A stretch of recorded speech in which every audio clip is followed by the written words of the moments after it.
Sid and Friends in the morning. Entertaining and informative on the Red Apple Podcast Network. We're done with Stern. We're done with Colbert. We're on to Sid Rosenberg. This is what we want. This is what the people want, Sid. Come on.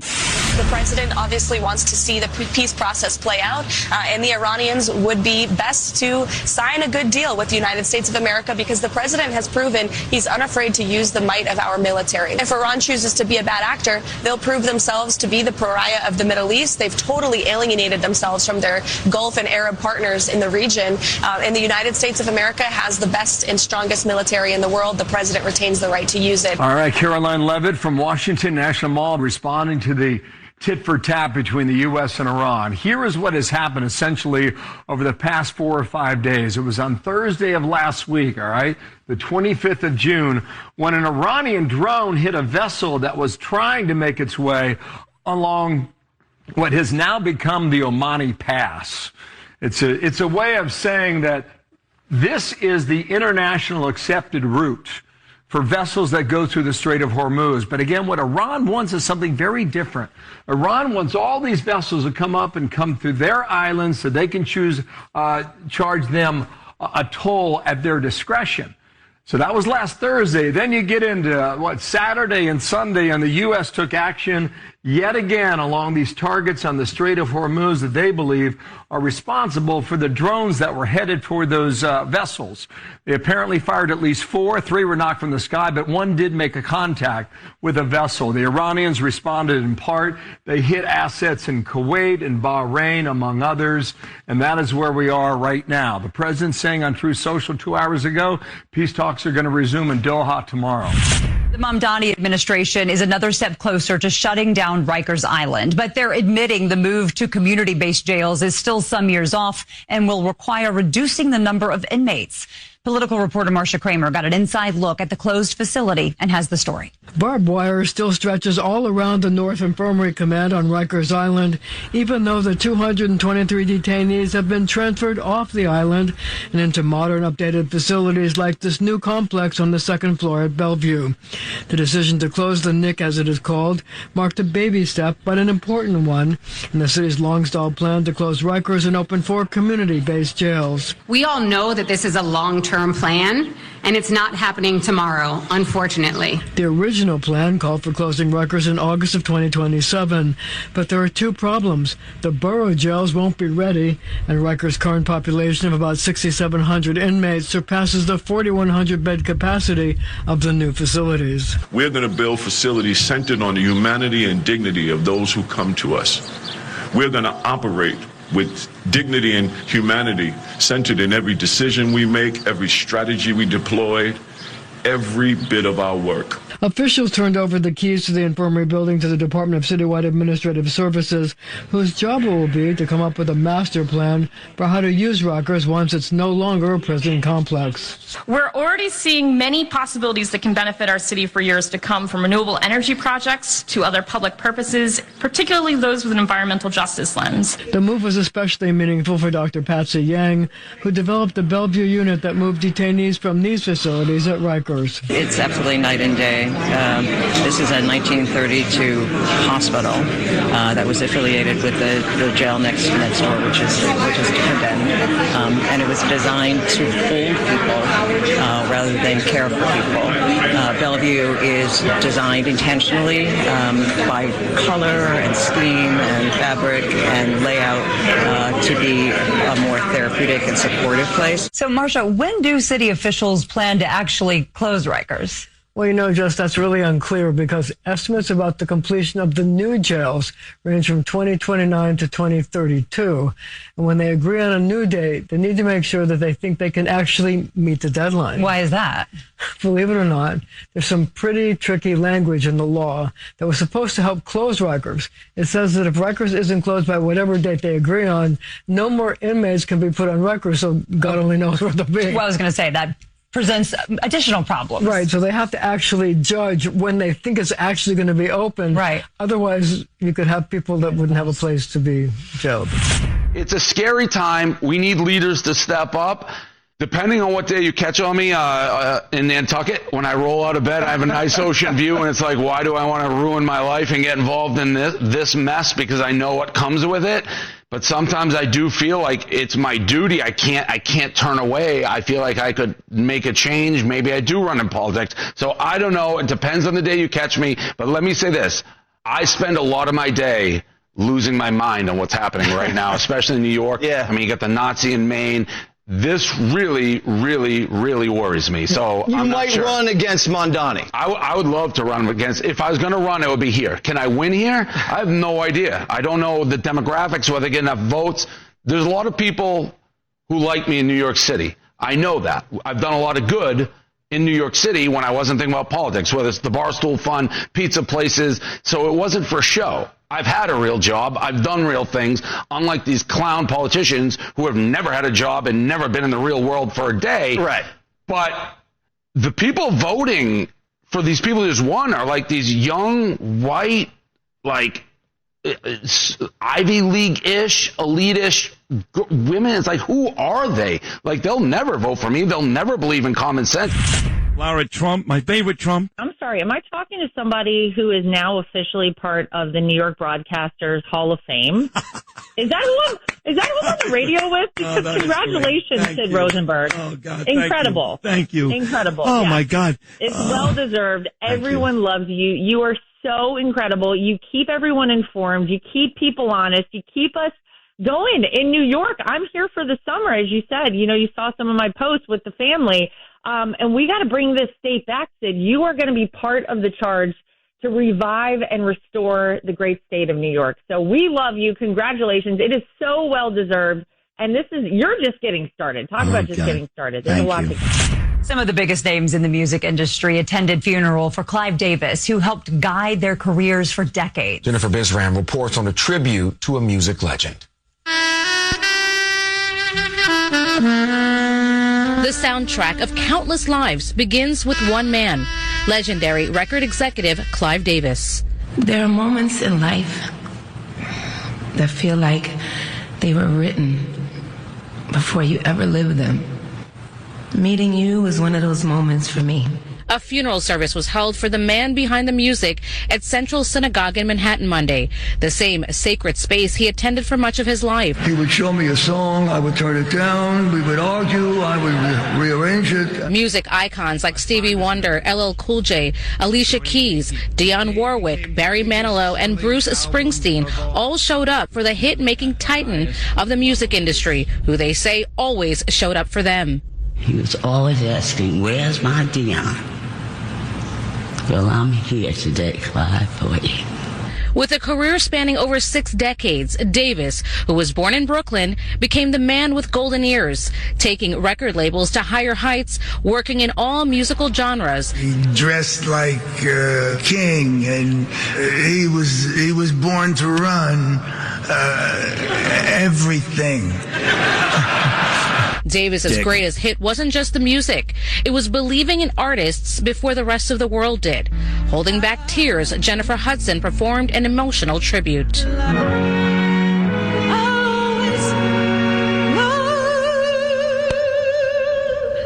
We love you, Clive.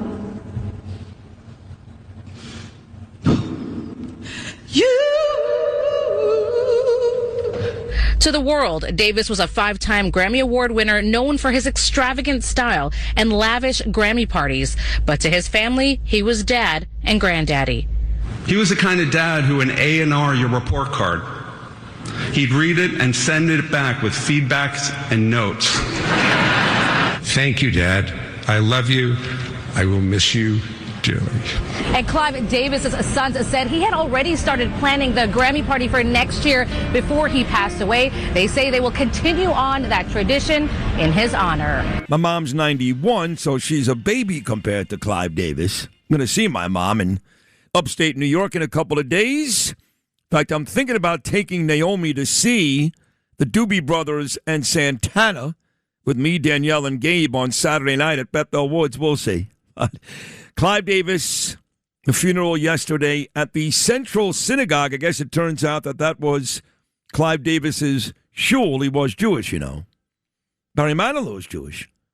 And he spoke yesterday, and there's something with that particular song, Lou Rufino, the great Lou Rufino, soon to be a Hall of Famer. Yes, I'm getting in this year in October, but Lou needs to be next. Lou, Joe Beningo, a host of others, Tim McCarthy, and more. But what is the story about that specific song, Mandy, with Clive Davis and Barry Manilow? It seems, what I was reading, that Clive Davis said it kind of kicked off Arista Records. Wow. Yeah. Because Barry kicked off Arista Records. Yeah. So that's the song. Yeah. I believe the summer, and I could be wrong here, that song came out, that album, I should say, is the same album with Looks Like We Made It. I think so. It's Same on, album, I think. It's on Barry Manilow 2? Yeah, I think it's Mandy, Looks Like We Made It. You know who actually saw Barry Manilow live in concert last week?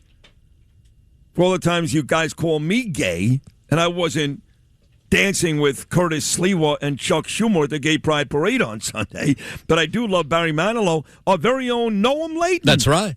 You saw him live last week, I saw him didn't Friday. You know, he's on this farewell tour because this is it. Because he's dying. Retiring. He's 83 years old. He's sick as a dog. Well, had to remove half his lung. He sounded great. He did. He was moving great. He looked great. And really? He did this really nice tribute to Clive Davis. And he said Clive Davis was the first guy to ever put him on TV. And then he played this video of Clive introducing him back in 1970, whatever. Wow. And there you see a very young Barry Manilow playing Mandy. And then Barry walks off stage. And then the lights come back on. And he does a duet with his old self on stage. Oh, wow. Which was pretty cool, I have That to is say. cool. Yeah. Where was this concert? At the Rock, Prudential. Oh, the Rock. Okay, in Newark. Yeah, it was sold out. How'd you get tickets? You know, I got my connections. Did you blow Darren in sales? Something like that. Yeah. Well, I don't blame you. At least it was quick. I wanted to go. How come nobody offered me tickets? I asked you a week ago, but you said you were celebrating your wedding anniversary. Oh, that's true, yes. Yeah. Well, I was just back from Israel, and we did celebrate our 34-year wedding anniversary last Thursday. And for folks that don't know this, my wedding anniversary, June the 25th, it was 1992, but on June 25th, and I forget the exact year, the same day, living in Boca Raton, I get up in the morning, I'm going to go buy flowers and a card for Danielle, the beautiful Danielle, and I see on television that Farrah Fawcett had died. And that was a big deal for me. I loved Farrah Fawcett as a kid. But it didn't last long for Farrah. I mean, the headlines, she was wiped off the page very, very quickly because hours after Farrah died on that June 25th day, and again, I forget the year, Michael Jackson died. Same day on my wedding anniversary, June 25th. It may have been 2013. You can double check that, but at any rate, Farrah and Michael Jackson died the same day on my wedding anniversary, and I do believe there was history with Clive Davis and Michael Jackson, although at this point, you can pretty much bet on everybody having history with Clive. I mean, you talk about different genres of music. This guy was involved with Aretha Franklin, Aerosmith, Barry Manilow, and Pink Floyd, for starters. Pretty amazing range. And, of course, he's his greatest find, Mark Chernoff is me, of course, but his greatest find, without argument, has to be Whitney Houston. Right now, Lou, I guess. Yeah, that's my name. I would think that's his greatest find. Yeah, I have to think so. But can you roll down the list of all the famous artists that Clive Davis played a part of? You got Janis Joplin. Is that right? Yep. Billy Joel was on. Billy Joel? Yeah, he was one of his, Alicia Keys, Dionne Warwick. Amazing. Well, she was there yesterday. Yes. Both of them, Alicia and Dionne. Tony Orlando. Tony, our very own Tony Orlando. Yep. Patti Smith. Because the night. Bay City Rollers. SATURDAY. Night. You love that song, didn't you? I do, yeah. Yeah. Come on, Clive Davis at Columbia Records. Miles Davis. That's a great one. Yep. Aretha. It's just unbelievable. Yeah. Really is. I know he died last week, and I was in Israel, so I didn't really pay a lot of attention. But it was good to see my friend Ari Ackerman, who is I guess he's one of those influencers. That's what he is. And somehow he got in to the Central Synagogue yesterday. He did a nice piece on Instagram late yesterday that he was at that funeral.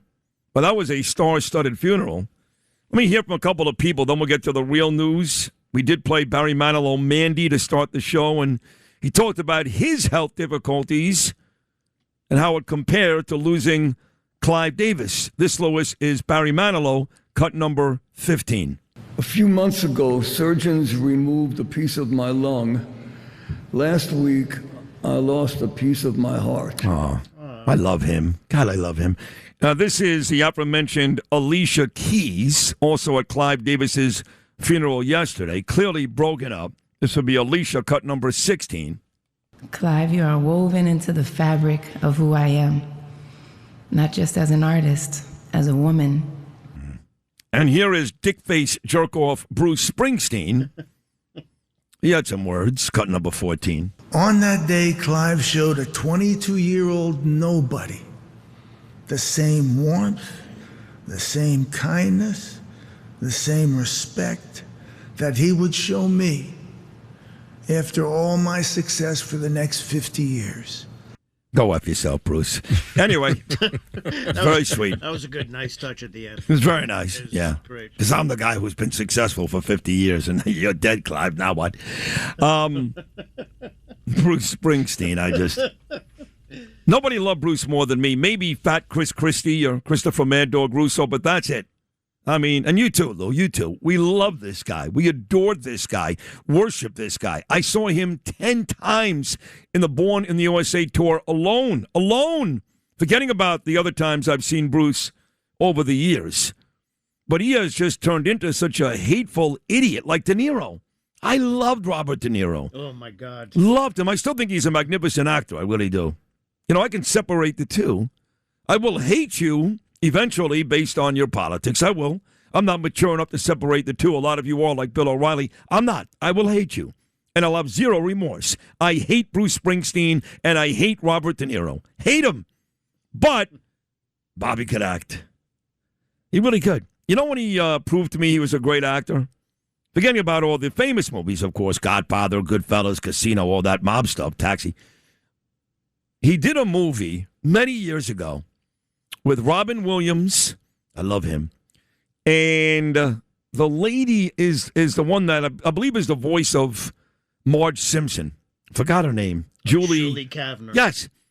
And it was a true story about a group of patients here in the Bronx, New York. Oh, it's a great movie. Encephalitis is something it was called, I forget. Oh. And they literally end up in a catatonic stage. Awakenings. It's a great movie. So he falls in love with Penelope Ann Miller. He gets the medication. He comes out of his catatonic state. It's a whole bunch of patients. A whole bunch of them. They're throwing tennis balls at him and hits him right in the face. Unbelievable. Fantastic. Robin Williams was great. And I said, wow, De Niro, he's not playing a mobster in this. He's not trying to be funny like those unfunny movies with Ben Stiller, Meet the Fockers. Those were terrible movies. I mean, terrible. Nothing funny. And Ben Stiller's made some very funny stuff. Something About Mary is a classic. But when he did Awakenings, I was like, man, this guy could act. That is a brilliant. Right? Yeah, that is really I'm glad great. you agree with me. No, I saw it. It's amazing. It's compelling. You got to watch it. You got to watch it. Robin Williams is great. He was a tremendous actor. Unbelievable and such a shy character. I know. And it's when he killed himself, I was really upset. And that movie's based on a true story. If I'm That's not a true mistaken. story. Yeah. It took place in the Bronx, 100% true story. Those patients were in the Bronx. Robin was a magnificent talent. When he killed himself, I remember I was doing radio in Miami, and there was a guy on my station. He referred to himself as the Big O. I referred to him as the Big Zero. Orlando Alzagari. None of you ever heard of him, ever. Trust me. But I remember he went on the air, and he called Robin Williams basically a wimp for killing himself. And I've been there. I'm not proud of this, but I've attempted suicide twice. And it is the loneliest, most horrible place you could ever be. Most of you know the story in Cleveland where the picture of my daughter Ava, who was 1 at the time, saved my life. And look at the beautiful benefits I've reaped since. But I was there, and it's lonely, and it's sad. And for somebody to sit there and take Robin Williams apart was really insensitive and stupid. I never talked to that guy again. I ripped him a new asshole on the air, I can tell you that. And I was the star of that station like I am here, even then. And I ripped him to shreds. But Williams was so talented, whether he was doing his stand-up routines or Mork for Mork, right? Mork and Mindy. His movie work was outstanding. What was that movie he made? He was so great with Matt Damon and Ben Affleck early on. Dead Poets Society? No, he was great in that. Great. He was great in that. One of these other ones, I forget the name of it. Good Will Hunting. Good Will Hunting. Thank you, Lewis. Yeah, he's amazing. Amazing. Mrs. Doubtfire. And, well, anyway, he's gone, and I miss him. And I miss all the people that do that. I miss, obviously, the guy from Audio Slave and Chris Cornell. And Bennington from, or is it Pennington? Jed Bennington. Bennington from Lincoln Park, and all those people that feel like there's no way out. Even the guy that Bernard, God rest his soul, I spoke to Carol McGurk yesterday. Bernard loved this guy. He was the chef, and he was on CNN on Sunday nights. He was a big deal. He killed himself years ago, too. What's that guy's name, though? No, I know exactly. Oh, it was a very big deal. He traveled everywhere. Great TV show, too. I think he killed himself in France. He did. And I think the same way that Robin Williams did. Yes. Bourdain is. Yeah, yes, Anthony Bourdain. Very good, Lewis. Anyway, have a good morning.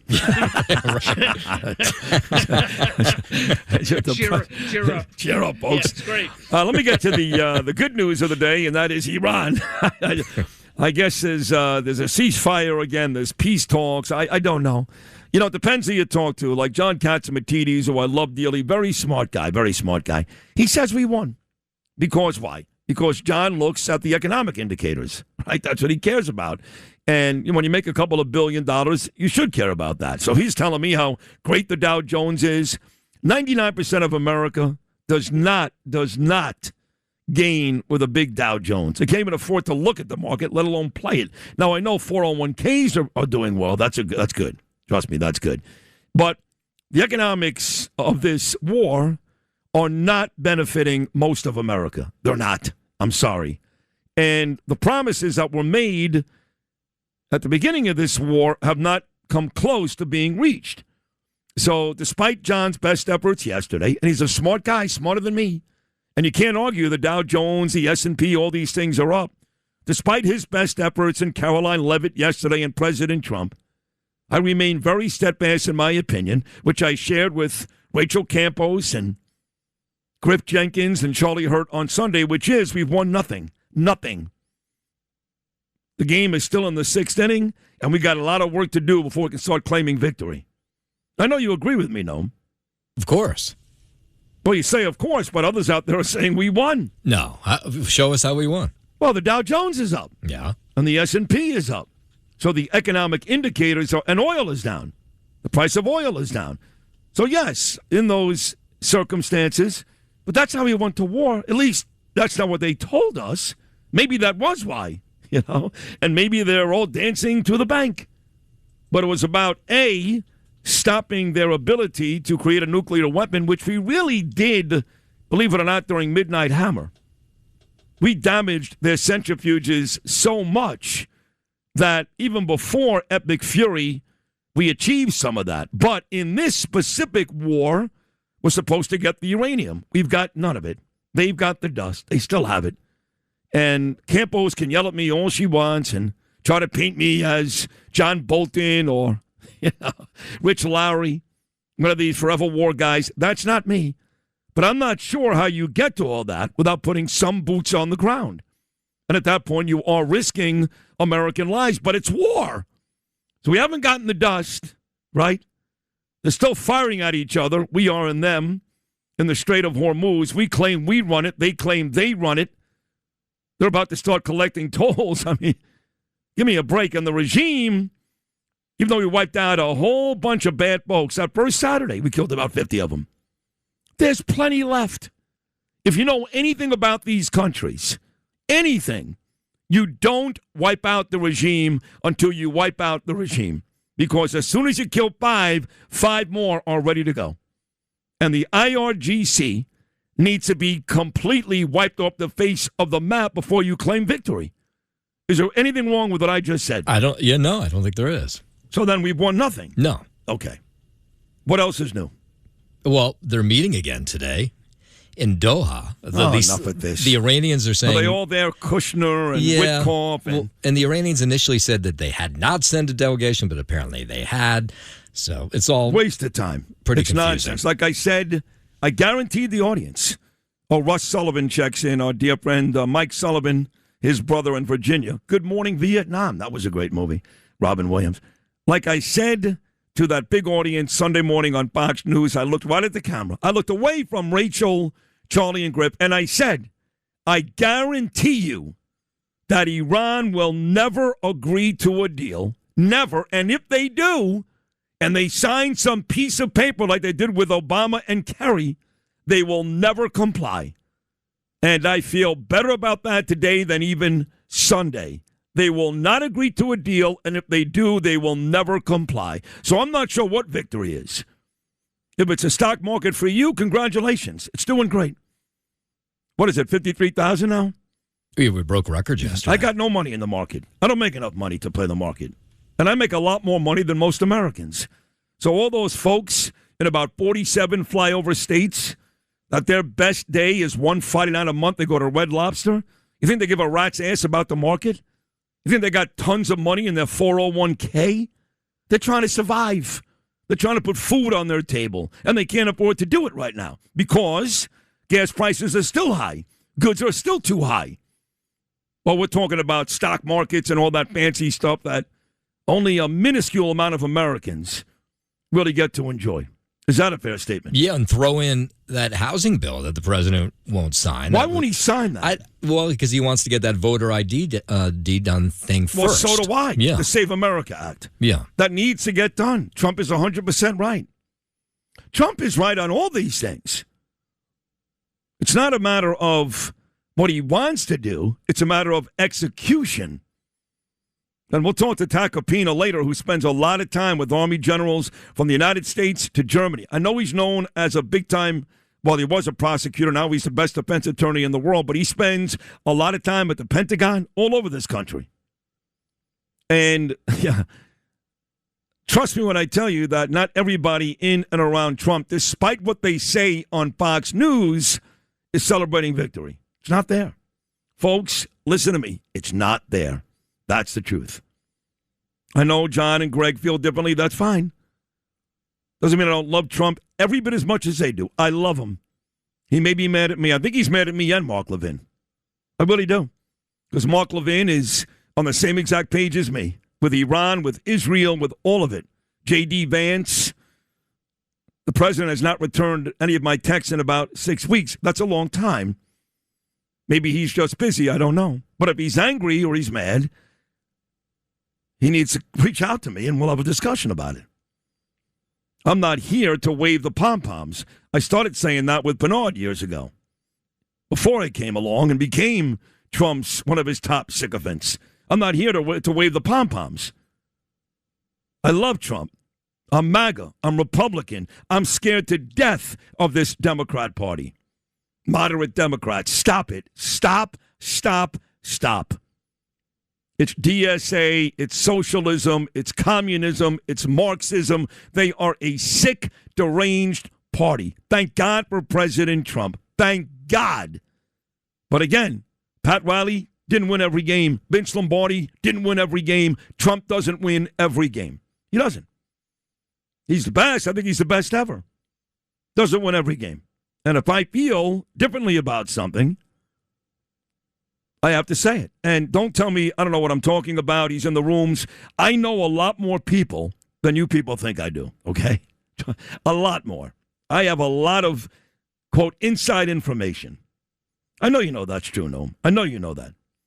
So I'm not just sitting here at some studio on 3rd Avenue in New York spouting some BS. I do come from a place of no, not N-O-K-N-O-W. And there's a lot of work to be done before we can say we've won this war. That's the bottom line. What else is going on? What about this Rikers Island story, Noam? Which Rikers Island story? Well, Mamdani's are going to shut it down. Oh, well, everybody's they shut tried down one to of these. shut down No, Rikers. but he's really going to do it. Yeah. He's going to Well, build we'll see. He's going to build community jails, I guess. Well, this was something Mayor de Blasio wanted to do, build these I know, community but jails. He couldn't get it this done. guy's they've already shut down one of the vacant areas yesterday. Well, but they took here's- out 230 detainees. Yeah, I mean, this is a start, but this is the issue: is where do you build these community jails? Nobody wants one in their community, and they'll fight it till He the doesn't end. care. But he doesn't care. You know, maybe he can get it done. Mayor de Blasio had no shot at getting it done. Right. And But Mayor de Blasio got nothing done. This guy, Mamdani, he's just going to go right through it. And he's got everybody behind him. Everybody. I can't believe the amount of support this guy's got. And Republicans, even Trump, they seem scared to death to go after this guy. They can tell Trump's not scared of anybody. Maybe he's not. Maybe he's not. Maybe he's got this grand plan. He's playing 3D chess, all that nonsense, you know. Well, but the complimenting's got to stop at some point, no? You would think so, but it has not. I mean, No. I think he clearly likes him. I mean, it's not an act. Even yesterday, Trump talked about the DSA candidates, the DSA winners, and the person who asked the question, I forget who it was. They started the question with Mamdani. And then they brought up the other ones. He never even mentioned Mamdani's name, Trump. He went right past Mamdani, had the opportunity right there to hammer him. He went right past him and talked about the other candidates.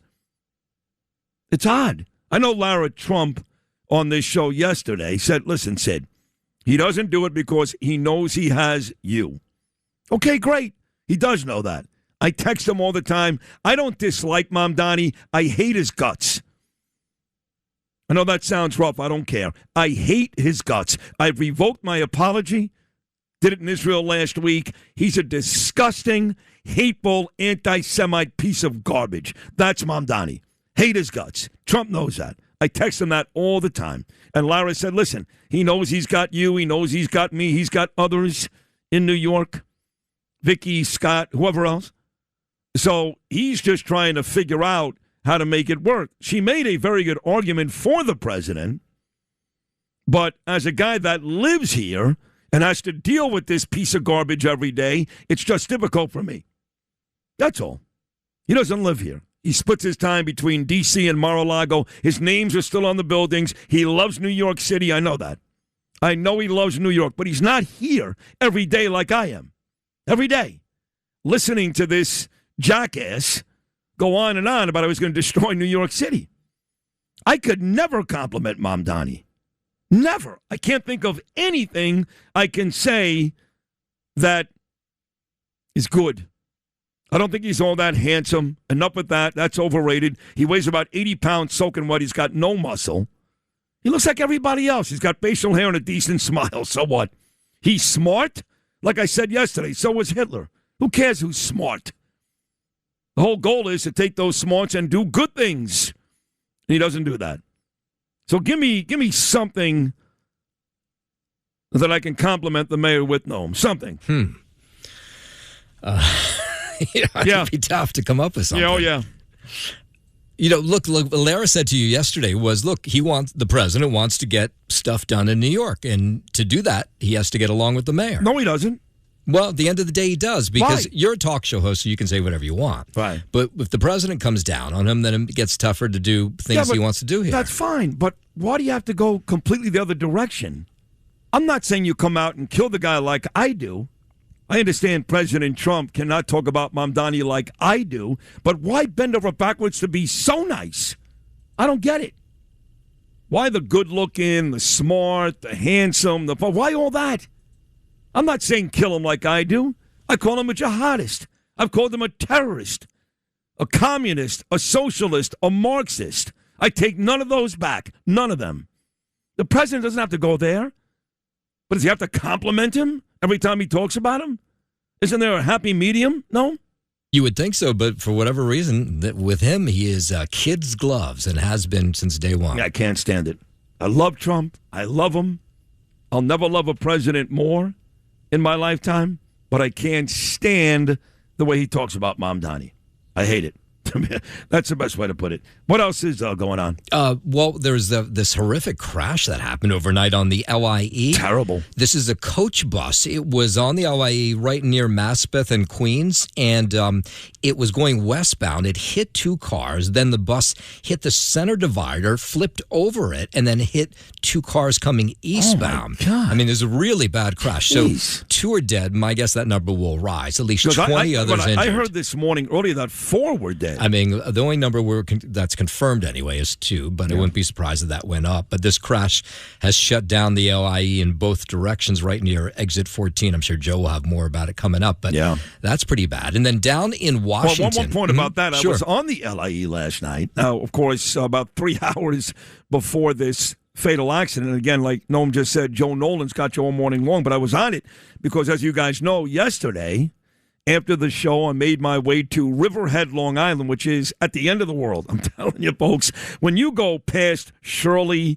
when you go past Patchogue and you're still traveling like another 30 miles, I think it was exit 73. That's where Riverhead is. Oh, that's far. Oh, it is far. Oh, you're at yeah. Riverhead. Okay. Took me over 3 hours to get there. Now, getting home wasn't all that bad. It was less than 2 hours. It was late at night. But I did go to Mainstream House, the Riverhead, Long Island annual golf and dinner event. My good friend Bobby Hartman was on this show yesterday morning. He's a beautiful man. He has spent the last 22 years taking care of my brothers and sisters in recovery. I spoke last night. Randy Grimes, my dear friend Randy, who spent 1983 through 1992 with the Tampa Bay Buccaneers, started a great group, Athletes in Recovery. He did a lot after that last Tiger Woods accident, talking about car accidents on Fox News. And Randy was great. He spoke last night. A lot of folks spoke. It was very nice at the Cherry Creek Golf Course, Woods and Links, there in Riverhead, Long Island. Again, Don and Susan, they performed. My friend Donald sat next to me. All in all, it was a lovely, lovely night. So I was there on the LIE, but of course, again, hours before that fatal crash. What else you got? And then down in Washington, maybe we'll have a mystery solved later today. Tom Kean Jr., he's a congressman from the middle part of New Jersey. He has not been in Congress since March 5th.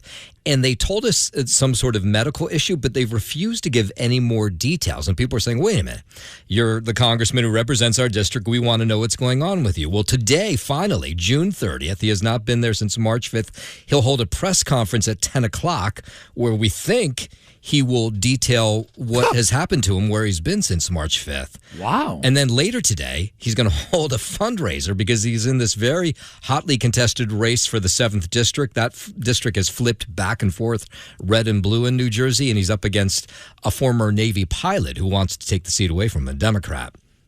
So maybe we'll hear from him at 10 o'clock where exactly he's been, but you would think the constituents would be owed an explanation of where he's been. Even if it's a medical episode, tell us what's going on. And you expect he's going to tell us? Well, I think. We don't know for sure. That's interesting. When we've reached out to them to find out where he's been, they told us it's none of our business. It's a medical issue. All right, that's all coming up today. Sid and Friends in the morning on the Red Apple Podcast Network. The original Woodstock, folks, was not in Woodstock, New York, or Saugerties, or Rome. It was in Bethel, a mile from my mom's house. And growing up as a kid up there, spending all my summers up there, that big, beautiful field where Janis Joplin performed, you just heard her, she also has ties to Clive Davis and Jimi Hendrix and a 3-day beautiful musical festival. All it was were these open fields. And as kids, there's a lot of people my age that live in our community, this beautiful community in White Lake. We'd hop in trucks late Saturday night. Everybody would grab their best weed, and we'd head over to these sprawling hills, playing music, and I don't smoke weed, but others got high. And you look at that starry sky and go, man, not that long ago, all these amazing acts were here. Now, since then, they built what's called Bethel Woods, which I'm telling you, if you've never been there and you live in New York, you need to go. It's a beautiful museum, beautiful, taking you right back to 1969. Of course, the Woodstock concert, but everything that happened in 69. It's all right there. from Man Walking on the Moon to Vietnam, to the Mets winning the World Series, to the Jets winning the Super Bowl, to the Knicks. We just did it. They did it then, too. Won the NBA championship. You've got this really great theater with a surround sound movie at the very end of the museum. My cousin Norm Coleman is in it. My cousin Norm, who right now runs the RJC and friendly with Trump and Bush, went on to become senator in the great state of Minnesota, 2 terms as mayor of St. Paul. He was smoking weed with Abby Hoffman way back when. What? Yes, he was there at Woodstock, the great Norm Coleman. He's in the movie. And they've got all these great performers, and a lot of them have ties to Clive. Sly and the Family Stone, Janis Joplin, all of them. So we're going up there on Thursday, and now they've got, again, Bethel Woods, which is not just a museum, but this gorgeous amphitheater. And they get the best acts in the country. I mean, similar acts to what you'd get in Jones Beach, but it's a much nicer venue than Jones Beach. That's my opinion. Beautiful. I agree. And if Lou agrees, no one knows more about music and venues than Louis. And you sit there and you can hear. I recommend smoking a joint if you really want to hear it, but you can hear Jimmy and Janis and Joe Cocker and the Grateful Dead and all those great acts that were there in 1969. The band, Lee Von Helm. Somebody mentioned him last night at my golf tournament. Wow. So we're going to be there on Saturday night at this beautiful amphitheater. My buddy Eric, who runs the show up there, is terrific to me. And me, Danielle, and Gabriel are going to go see the Doobie Brothers.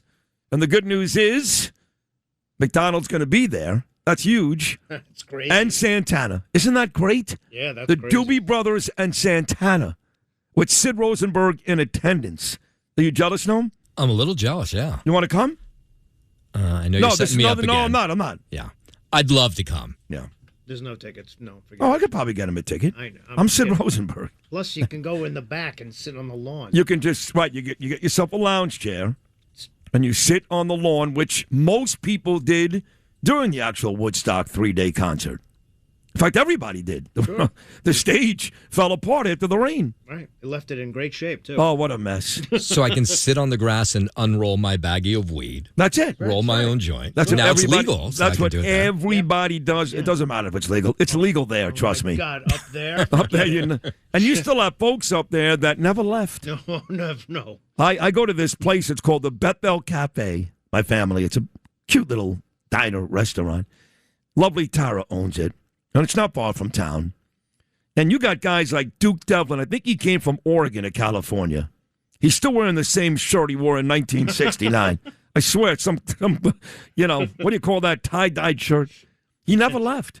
A lot of those people never left. Some of them followed the Grateful Dead around the country. But they're still up there. Yep. They're still, it's amazing. I love those people. You talk about dedication. Oh. We got like mountain T-shirts. Exactly. Band. No, exactly. Oh, the band was huge. No doubt. Your boy Lee Von Helm. So I love going up there. It's great. And I can't wait to go to Bethel Woods coming up on Saturday night. But today I've got a big afternoon. It is the second. Now they do 2 a year. They were doing 1 a year. Now they do 2. Barrett Media. Barrett Media is now the industry standard for us. So you may not read their stuff because you're just out there listening, but I can guarantee you that every station owner, every station GM, every station sales manager, every station program director, every station's talent, they read Barrett Media every day. And these guys cover music stations, sports stations, talk stations. In fact, their 3-day conference, which starts today with News Talk, they will honor all 3. News Talk today, a full day of speakers. Sports tomorrow, a full day of speakers. And I believe music on Thursday. Led by Jason Barrett, Garrett Seawright, and a bunch of great guys. And WABC, our very own WABC, very well represented today. I'm speaking. My panel is at 1:40. It's called Playing the Trump Card. Larry O'Connor from WMAL in Washington, D.C. I believe he's the mediator. You've got me. You've got Eric Erickson. I like that guy a lot. He's out of Georgia. He's a really terrific radio host. You got some other guy I don't know. What's his name? Wembinkle or something? I don't know. Sure, Wembinkle in the morning. That's him. Mm-hmm. And then you've got Mark Simone. It's the second straight year Simone and I will share the stage. Simone is actually getting some Lifetime Achievement Award today, as is, you ready for this? No. Chad Lopez. Very deserved. Chad Lopez getting an award today, late this afternoon from Barrett Media. Again, well-deserved, young, hungry, smart. I didn't spend my whole 10-year career here with John and Margot. John will be there today as well. John and Margot saved the station, no question about it, from Cumulus. But Chad has been here the whole way. Chad one day came to work. We had 4 stations. The next day we had 1. And he managed to keep us afloat. And now look where we are today. So Chad's being honored today, and he deserves it. So we got a whole docket of good stuff coming up. And Jason Barrett himself is going to join me next. This is Sid on Sports. Oh, my goodness! Sponsored by Peerless Boilers on 77 WABC. Justin Ellick here with your sports update, sponsored by Pete Morgan and Peerless Boilers. Go to peerlessboilers.com to find a dealer near you. Peerless Boilers, the world's best-built boilers. Start out in the Bronx. Yankees lost 7-3 to the Tigers in the opener of a 3-game series against Detroit. The only base runner New York could muster, starter Casey Mize, came on rookie Spencer Jones' leadoff double in the third. When is Aaron Judge coming back? Please. I'm serious. Probably another month. Oh, my God. Yeah. Who started last night? For the Yanks, who started? Oh, Ryan on the mound. He wasn't very good either. No, he was terrible. He did not even get through the second inning. Excuse me. Oh boy. Well, he's been banged up lately too, hasn't he? Well, he's actually been throwing better as of late. This was a step down for him for sure. A bit of a recession. So now you got Judges out, Stanton's out. Stanton's been out forever. Grisham is out. They just came back. Like a day ago. So what do we lose? 5 straight now? Yeah, and Chisholm left last night with a concussion. Oh my God. Yeah, he ran into Jason Dominguez. I mean, the Tigers have been terrible. Terrible. No, you got to beat the Tigers. They're a huge disappointment, Detroit, this year. Have to beat the Tigers, and just a week ago you ran roughshod on them. That's right. Out in Detroit. Yeah.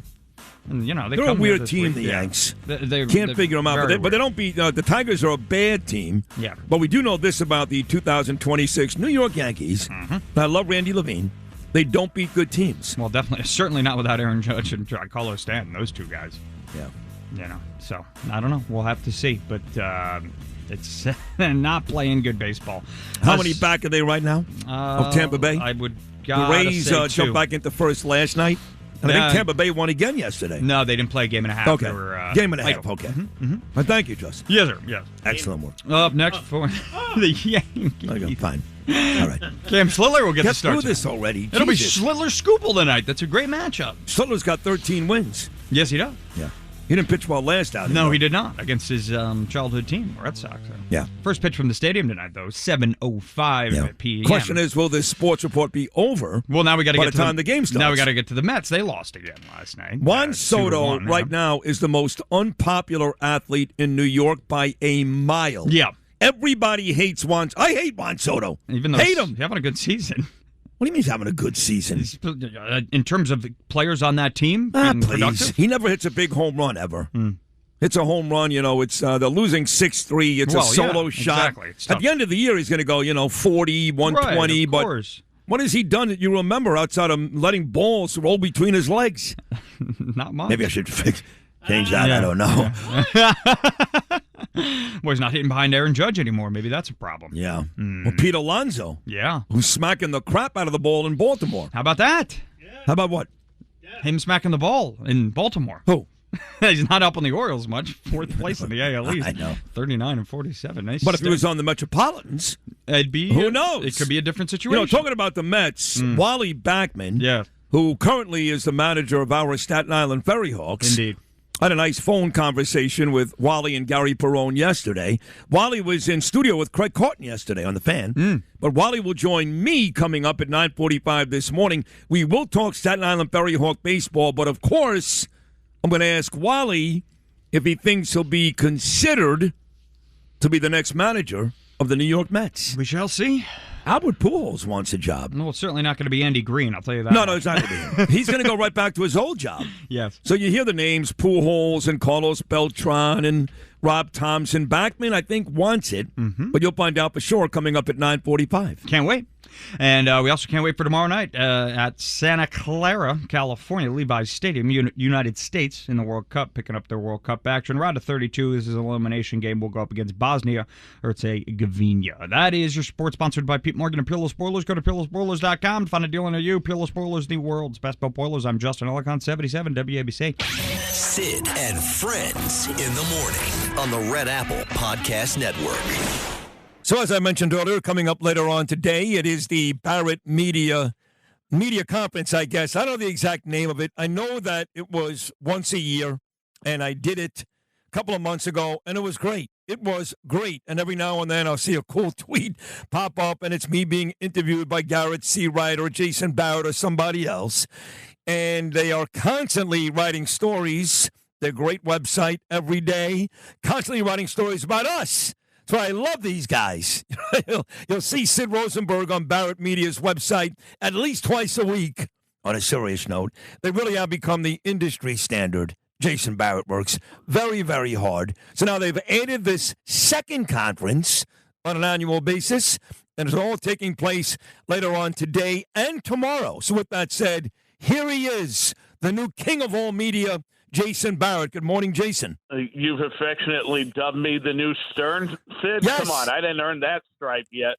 You kind of are. I mean, Stern, of course, had the TV, the radio, all that stuff. But in terms of covering the media, look, I went to Talkers Magazine conference a couple of weeks ago. I've loved Michael Harrison for many, many years. But you guys have taken over. You guys are the real number one at this point.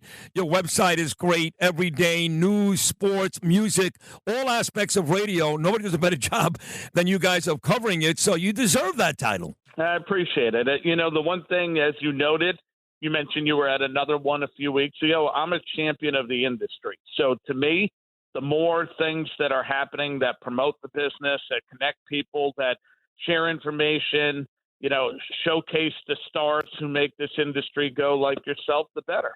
Yes. You have always been very good about that, Jason. You're not one of those jealous, petty types, which I like about you. So I would imagine that the last conference went so well. I know I did a panel with 3 or 4 other really big-time radio guys. I really enjoyed Eric Erickson that day. That comes to mind.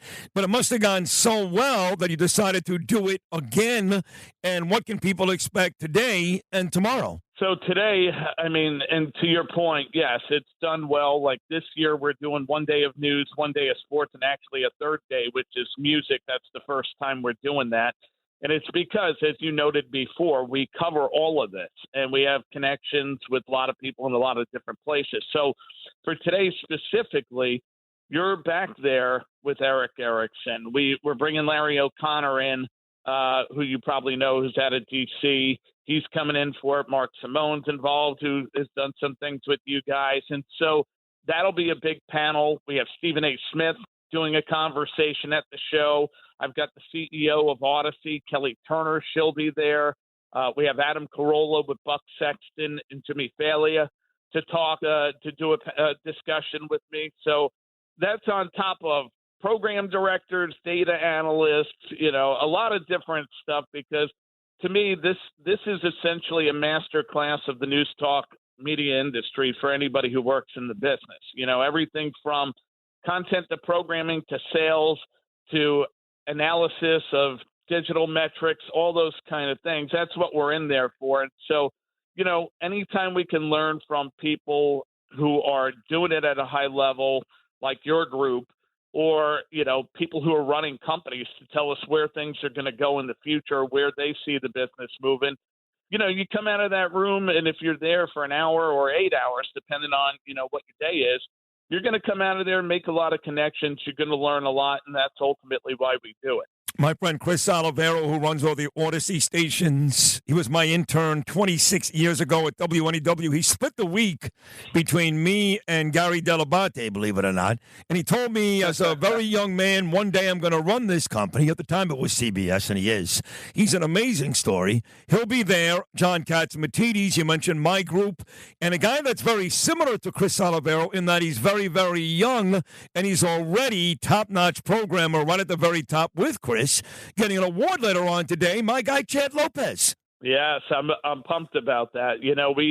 we have an awards ceremony that closes the show, and Chad's getting the Gold Standard in Business Award, rightfully so. You know, the work you guys have done with WABC from a turnaround standpoint, from a consistency standpoint, his leadership involved in that with John to, make sure the business continues to grow, the expansion of Red Apple Audio across the country. Now you guys have, the Worldwide News Network that just launched. And so just really impressed with the job he's done, thrilled to give him his due. A longtime WABC program director, Phil Boyce, is getting the Gold Standard in Programming Award. He'll be there.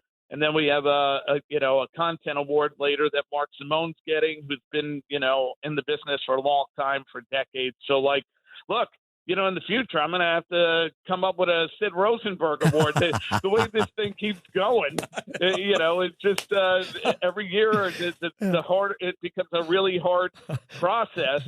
But, it's always well received. And I think it's important. Look, one thing I tell people, Sid, we want to educate and we want to challenge the industry on the website every day, barrettmedia.com. But we also want to do one other thing, and that's celebrate the industry. Because the one thing I've always believed, you put decades into this business, and later on in life, when it starts to slow down, you're just forgotten.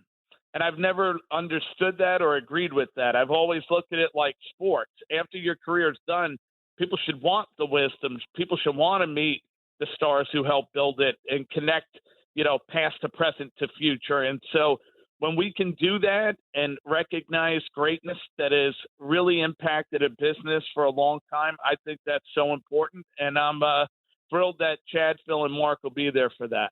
Yeah, me too. And, just to kind of move the Chad story to a bigger place for me, as you know, and you kind of alluded to it with making an award for me down the road, I was elected and will be inducted into the National Broadcasting Association New York Hall of Fame in October. And I was really happy that Donovan included the Barrett Media recognition when you guys recognized me as the top host in America just 2 years ago, and my radio show, the #1 morning show in America, just last year. You're part of that great press release. I love that. But it all started. I'm proud of that. Well, thank you. I'm happy you did that. So thank you. But it all started 26 years ago with Mark Chernoff, who was on my radio show yesterday. He was the guy that gave me my first chance after WNEW at WFAN, and it ended 10 years ago with Chad Lopez here at WABC. So for me, Jason Barrett, that was kind of the bookends. There were other people involved, obviously, but Mark Chernoff to Chad Lopez, kind of my history. Well, and the funny thing about it, Sid, you're here today for the news conference. Tomorrow we have our sports conference. We have an award for programmers named after Mark Chernoff. Oh, wow. We have an award named after Jeff Smullian, who started sports radio, and tomorrow happens to be the anniversary of WFAN signing on. Yep. So we're doing our sports conference 39 years to the day when sports radio was born. And who's getting the Jeff Smullian Award? Chris Olivero. Wow. So you talk about the connections, and guess who's getting the Chernoff Award? Eric Spitz. Oh, I love it. The whole connection this year is pretty cool, and honestly, I didn't know it was going to happen that way when we started, but the way it's materialized has been a lot of fun. Eric Spitz was my program director all those years at WFAN when Chernoff ran the show. And, of course, Chris Olivero now runs the show now. So I'd be remiss if I didn't do this because I feel like you become the go-to guy when it comes to radio. And I'm always trying to dispel the notion, this crazy theory, or maybe more like paranoia, that radio is going to go away, especially AM radio. I had this discussion with President Trump 6 weeks ago about keeping AM radio alive and well. Jason Barrett, you do this for a living at this point. You tell me, radio, is it anywhere near extinction? No, it's not. Here's the only thing I think that we've got to understand is going to continue to happen. There's just going to be a lot of change to what radio is. Radio is content at the end of the day. Whether somebody gets it on your phone, whether they get it on a TV, whether they get it on a radio inside of a car, a phone, it's evolving. You're on YouTube, you're on, various places. And so everybody who listens to your brand of content can't get that if there is no WABC. And so I think naturally WABC evolves, and it has. That's one of the reasons Chad's being recognized. He's done a fantastic job at making sure WABC digitally transforms. But the industry itself, there's never been a better time to be in the audio space, Sid. There's more options to listen to content today. Look at your show. It gets clipped every day. It winds up all over social. Well, is that radio or is that digital content? Is that Twitter content? No, that's radio content that just happens to be distributed in a different place. So you're in New York City, Sid. How many people are stuck on a road and listening to this right now? A lot. That's not going away until you show me that the highways are turned into electronic grids that only live on a phone and everybody streams. You're going to be alive and well. This is not going away anytime soon. Jason Barrett, Barrett Media, today, tomorrow, these days, 3 days of amazing conferences with tremendous speakers and the all-time greats in our magnificent industry. All right, so on the way out, Jason Barrett, what are you most looking forward to, besides seeing me, these next couple of days? It's always the connections with people, but honestly, Sid, for me, I'm the worst person to ask because my goal going in there is always get to Thursday 5:01. That means the show's done and it went well. So I produced this show so intensely, like people don't see, but I put 115 hours in the last week to build this show. And it's because every detail matters. Everything about the event, from sports, news, music, has to be right. And so what I hope, if somebody's in there for 45 minutes or for 3 days, they come away, they learn a lot of things, they make a lot of connections, but they also appreciate the attention to detail. It only works if you got good people on stage, showing up, being candid, and I think we've done a good job of that. But look, I know that as long as the room is full of the right people, it will always be a successful event. And then it's literally what you make of the time you're there. So I'm just looking forward to seeing everybody. But the producer in me for this show, and it goes back to my radio background, I'm thinking about session to session to session. Sure. I wish I could enjoy it more. My crew love it, but I obsess over every little detail. That's why you guys are great. That's why you're great. That's why Barrett Media is great, because you do obsess over every detail. And trust me, Jason, you see it in the results. Can't wait to see you later on today, buddy. Continued success. You've done a tremendous job, and we'll have fun at 1:40 this afternoon. Jason Barrett, thank you so much. You got it. I'll see you there, Sid. All right, there he is. Jason Barrett, ladies and gentlemen. Barrett Media, it is the industry standard. You want news, opinions, anything, whether it's music, sports, news talk, nobody does it better than Jason and Barrett Media. We'll take a short break. 3 more hours to go on this, the Tuesday edition of Sid and Friends in the Morning. This episode is brought to you by Accenture. When your advertising operations fall out of sync, everything else follows. Spotify and Accenture are working together to reinvent the rhythm of ad sales, using automation, analytics, and smarter workflows to simplify campaign delivery and access better data across the business. The result? Less time spent on operations, more time connecting brands with the moments and fandoms that matter most. Learn more at Accenture.com/Spotify. Sid and Friends in the Morning on the Red Apple Podcast Network. The great Mark Chernoff. You are absolutely the comeback kid. Even I knew you were on NEW and was part of the company, and I knew you were talented, and I knew you were funny, and you were a little bit off center, which is, I said, okay, that's not a bad thing, that's a good thing. And I said, you definitely deserved a chance. And Steve Cohen was a big fan of yours.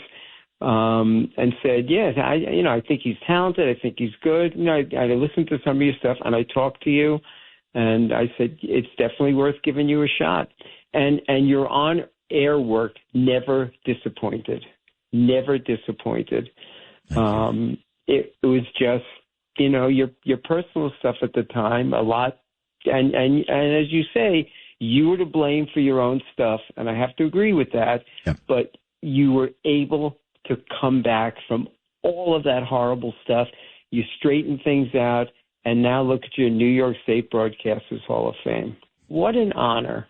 I mean, that's fabulous. The way, as I say, you are absolutely the comeback kid. Let me play some of these cuts, and then we'll get to the Hall of Fame. I've got all the names now.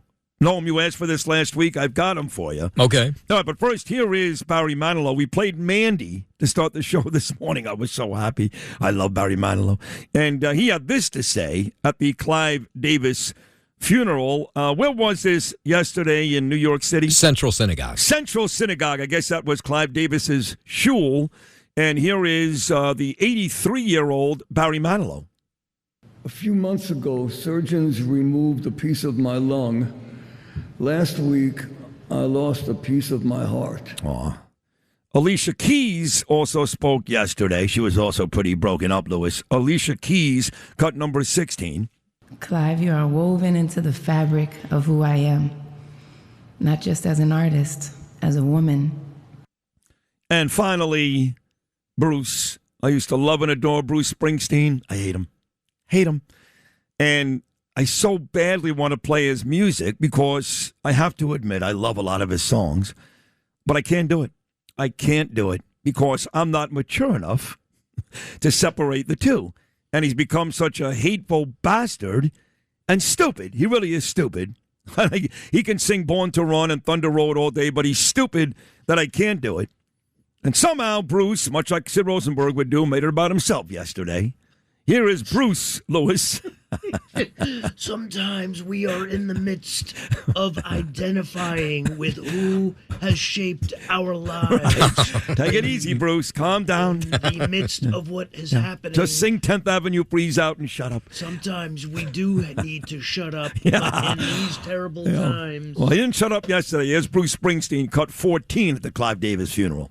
On that day, Clive showed a 22-year-old nobody the same warmth, the same kindness, the same respect that he would show me after all my success for the next 50 years. Shove it up your ass. So my dear friend Scott Kaplan. I have that song in the stable. Yeah. Shove it up my ass. I think that was on 4th of July at Asbury Park. Scott Kaplan, the man who took a chance on me, my very first ever radio partner. There was a kid named Josh Grant. He lasted about an hour. But Scott was the first big-time guy I had the chance to work alongside. And Scott makes this very lengthy trip from San Diego to Los Angeles a couple of times a week, and he puts us on. He's listening right now. He does a big-time sports show on ESPN 710 out in Los Angeles. He's listening to us at 4:44 a.m. in California, and I love Scott. In fact, I want you to book Scott this week, Justin. It all started with Scott back in 1998. So this Hall of Fame thing, there are so many people. You heard that from Chernoff. Scott is listening right now. You heard the last couple of days from Deirdre Imus. Cumia checked in yesterday. But I do have the list. It's not just me. 7 of us will be inducted into the New York Broadcasting Hall of Fame in October at the beautiful Rainbow Room at Rockefeller Center. And I can tell you that 4 of these people I've never heard of. But they're Hall of Famers. 2 of them are from Glen Falls, New York. Wow. Yeah. Okay. That's up by Saratoga. It's lovely. My main man, Joseph Iovine, lived there for a couple of years, and I visited him up there. It's gorgeous, but it's literally in the middle. No one knows Glen Falls, New York. So when I say the name, for example, Pete Cloutier. Yes. You really know who he is? Are you kidding? I have never heard of that. Oh, okay. You scared the hell out of me. He's the morning show host like I am. Cloutier, he sounds like he played for the Quebec Nordiques. Exactly right. Well, he's going into the Hall of Fame, the Glen Falls morning show host. And guess what? Even the station manager, a guy named Dan Miner. Come on. So you got the station manager and the morning show host at a station in Glen Falls, New York, going into the Hall of Fame. That's tremendous. Then you've got a guy from Rochester. It says he's retired. I think I've heard of this guy.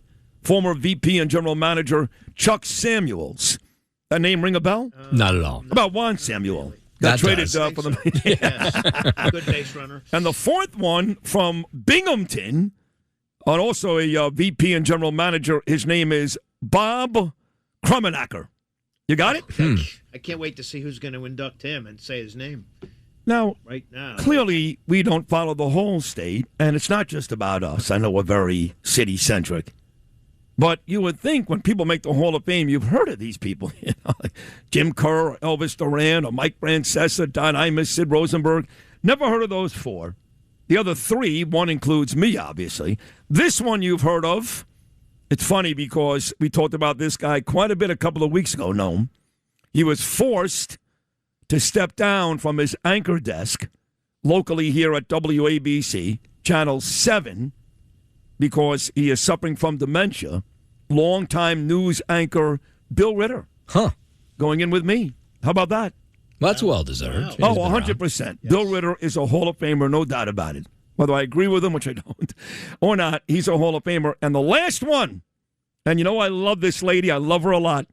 Channel 5, every morning, I think it's called Good Day New York, my friend Rosanna Scotto. Oh, tremendous. Isn't that great? Yeah, that's great. So you get Rosenberg, Rosanna Scotto, Bill Ritter, and four people no one has ever heard of. I mean, nobody. Not even their parents. Yeah. Oh, that's my kid? Oh, way to go. Krummenacher. Yes. 2 Glen Falls, 1 Rochester, and 1 Binghamton, the forgotten part of the world. But I tell you what, if Bruce Blakeman, my man Bruce, who I spoke to 3 times yesterday, if he's going to beat Kathy Hochul, he needs to take care of those places. Those are the places that have been forgotten by horrible governors like Andrew Cuomo and Kathy Hochul. All those upstate places, Monticello, Utica, Rochester, Binghamton, Syracuse, they're a mess. They're a mess. And people live there too, you know, not just Brooklyn or Manhattan. So that is the big day coming up in October. And as of right now, they offered me a table of 10. And I've invited 53 people. Well, good luck with that. Yeah, the question is, how do you fit 53 on a table for 10? I think that's impossible. So you're going to have some work to do. Sure. Do you want me to do it? I can do the table settings. You want me to figure out where everybody's going to sit? Well, start with you. Where the hell are you sitting? I don't know. You tell me where am I sitting. Oh, you've got a prime seat. Come on, stop that. You're on the show with me every day. You've said that to probably 30 people. I bet you did. 30. Oh, come on. You got a prime. You know where you're sitting, Maybe bro. 20 yeah, people. Bro. I don't know. Shut up. You know. You're not helping me, Hugo. Hey, listen, you're not helping me. You know how much I love you. Yeah, I love you. You're great. I owe a lot to Trump you. loves you, too. Trump, he loves you. You know who I'm going to be sitting with? Krummenacher. That guy from... That's it. Sure. He probably has room at his table. He probably does. Although, who knows? Maybe all of Rochester's coming. I don't know. All right. Here's the upstate section, Mr. Lade. Right. We have a lot of great guests still stopping by today. Sid and Friends in the morning on the Red Apple Podcast Network. Just got back from Israel. Alex Traiman was the man who put together that unbelievable 3-day JNS.org International Policy Summit where, again, I spoke, Bibi, Mike Huckabee, Mark Levin, hundreds and thousands of other big names. So, Alex, let me start by saying congratulations. This was now the second year we've done this. It was even better this year than last year. So, congratulations. Thanks so much, Sid, and so glad you were there to join us. No, I loved every second of it. I really did. And I know Israel misses me already, yes? Absolutely. I don't know how we're getting on without you. I got all these people that want to run for mayor of New York now. Michael Rappaport, Dave Portnoy, all these people. And Jessica Tisch, maybe, I don't know. Maybe I'll just move there, run for mayor of Tel Aviv, or when Leon steps down, mayor of Jerusalem. How about that? That would be good. I think you'd have some tight competition, but you could do it. No, I think they love it out there. They love it. They're ready for some excitement. And I did talk about Bibi speaking the same night that I did. Me and Mark Levin spoke right before Bibi. That was last Sunday night. And, you know, I talk about this on the show all the time. It's become a sport in the United States and around the world to hate Bibi and hate Israel. Bibi's a terrible guy. He's committing genocide. He's murdering babies. I mean, just so uninformed and stupid. Every world leader should be like Bibi. This poor bastard is trying to protect a country the size of New Jersey with 10 or 11 neighboring countries that want to kill him. Europe hates him. United States, they're not doing Bibi any favors, to be honest, the last couple of months either. So this guy should be commended, congratulated. People should watch how this guy works every day. that he's keeping you 10 million people as safe as possible, yet he gets hammered around the world. So I love when he said, Alex, he goes, let me ask you something. If a bunch of terrorists came through the border in America, pick a city, Cincinnati, Sacramento, Brooklyn, and raped and murdered innocent Americans, 1,300, left them dead in the streets, what do you think President Trump would do? And I say that all the time. BB right there, Alex Traiman, right on the money. Yeah, I think the Prime Minister gave a lot of insights into how he thinks about this war, about how he works to defend the citizens of Israel, discussed just how important it is to keep that security perimeter inside South Lebanon, and, of course, that he insisted that as long as he's the Prime Minister, that Iran will never get nuclear weapons. Which is exactly what President Trump said. And I will say this because I said the same thing on Fox News early Sunday morning, and to folks who keep asking me, what do the Israelis feel about Trump now? Because not that long ago, Trump was more popular than anybody, including Bibi. Trump could have won with 99% of the vote. And it's anecdotal, just me, but almost everybody I spoke to in Israel, very disappointed with President Trump. What do you see? You live there. Yeah, I would say that the president's support, his approval ratings in Israel have dropped significantly. And it's not because of everything that the president has done for Israel. And he's done amazing things for Israel, including flying side by side with the Israeli Air Force over 6 weeks during the Operation Epic Fury, when they took out all of the Iranian nuclear facilities and also the ballistic missiles. But specifically because here in Israel, we felt that Iran was on the ropes, and the president, A, decided to let up the military pressure, and B, let up the economic pressure. But C, just talking so nicely about all of these fanatics across the Middle East, like Erdogan in Turkey, Al-Thani in Qatar, the field marshal in Pakistan, about how wonderful they are, and then also saying that Netanyahu is effing crazy, or is a little bit too, is making bad decisions, and I think a lot of Israelis can see that the president's interests have shifted, and that's okay. They can, but really the president should be praising the prime minister for his war leadership, and praising the Israeli Air Force for doing just an incredible job over 6 weeks. We didn't even lose one pilot. Not one. I agree with you, but there are some that'll say this is what President Trump does, whether it's Putin, whether it's Kim Jong. You mentioned all those bad people, Arab leaders. Look, I got it right here in New York. This Mamdani, who is the biggest scumbag in the history of American politics, the biggest scumbag, Trump, at least once a week, finds a way to call him good-looking, calls him smart, and some say to me, Sid, that's how Trump operates. He believes being close with the enemy actually will give him wiggle room to negotiate, get something done somewhere down the road. That may be true, but it hits close to home for me with Mamdani, and I know it hits close to home with you with Bibi. Well, I think so, but, you hear the things that are being leaked from the Trump administration. It's not just from Trump directly in his phone calls with Barack Ravid, but we see that there's a regular stream of information that is widely believed to be coming from the offices of Jared Kushner and Steve Witkoff, and even from J.D. Vance, that are all coming out very negative against Netanyahu. And the feeling among them is that they'd like to see Netanyahu out, actually, so that they can get in another leader that will basically do whatever the president of the United States tells them to do. And there's a feeling here in Israel that even though Netanyahu, he's at the same time the most popular and the most unpopular politician in Israel, that he is willing to stand up to an American president, whether that was Obama, whether that was Joe Biden, and even whether it's a good friend like Donald Trump. And Trump's the same thing here. He's beloved and he's hated at the same time. See, Witkoff is Jewish. Kushner is Jewish. JD's not, and I'm on record now for quite some time. I think I was the first, because my relationship with Marco Rubio dates all the way back to 2010 on a personal level. I was down in Florida. He was in Miami running for state Senate.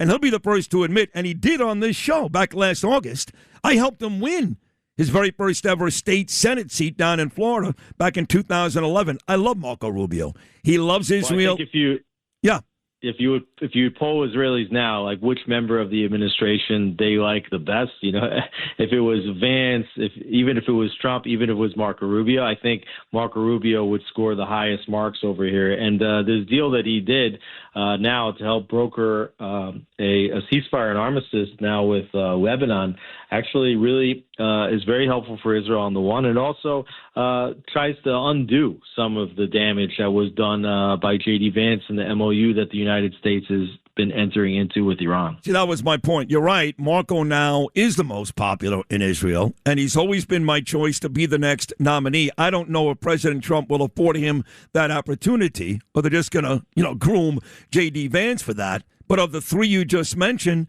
J.D. Vance, by a long distance, is my least favorite. My least.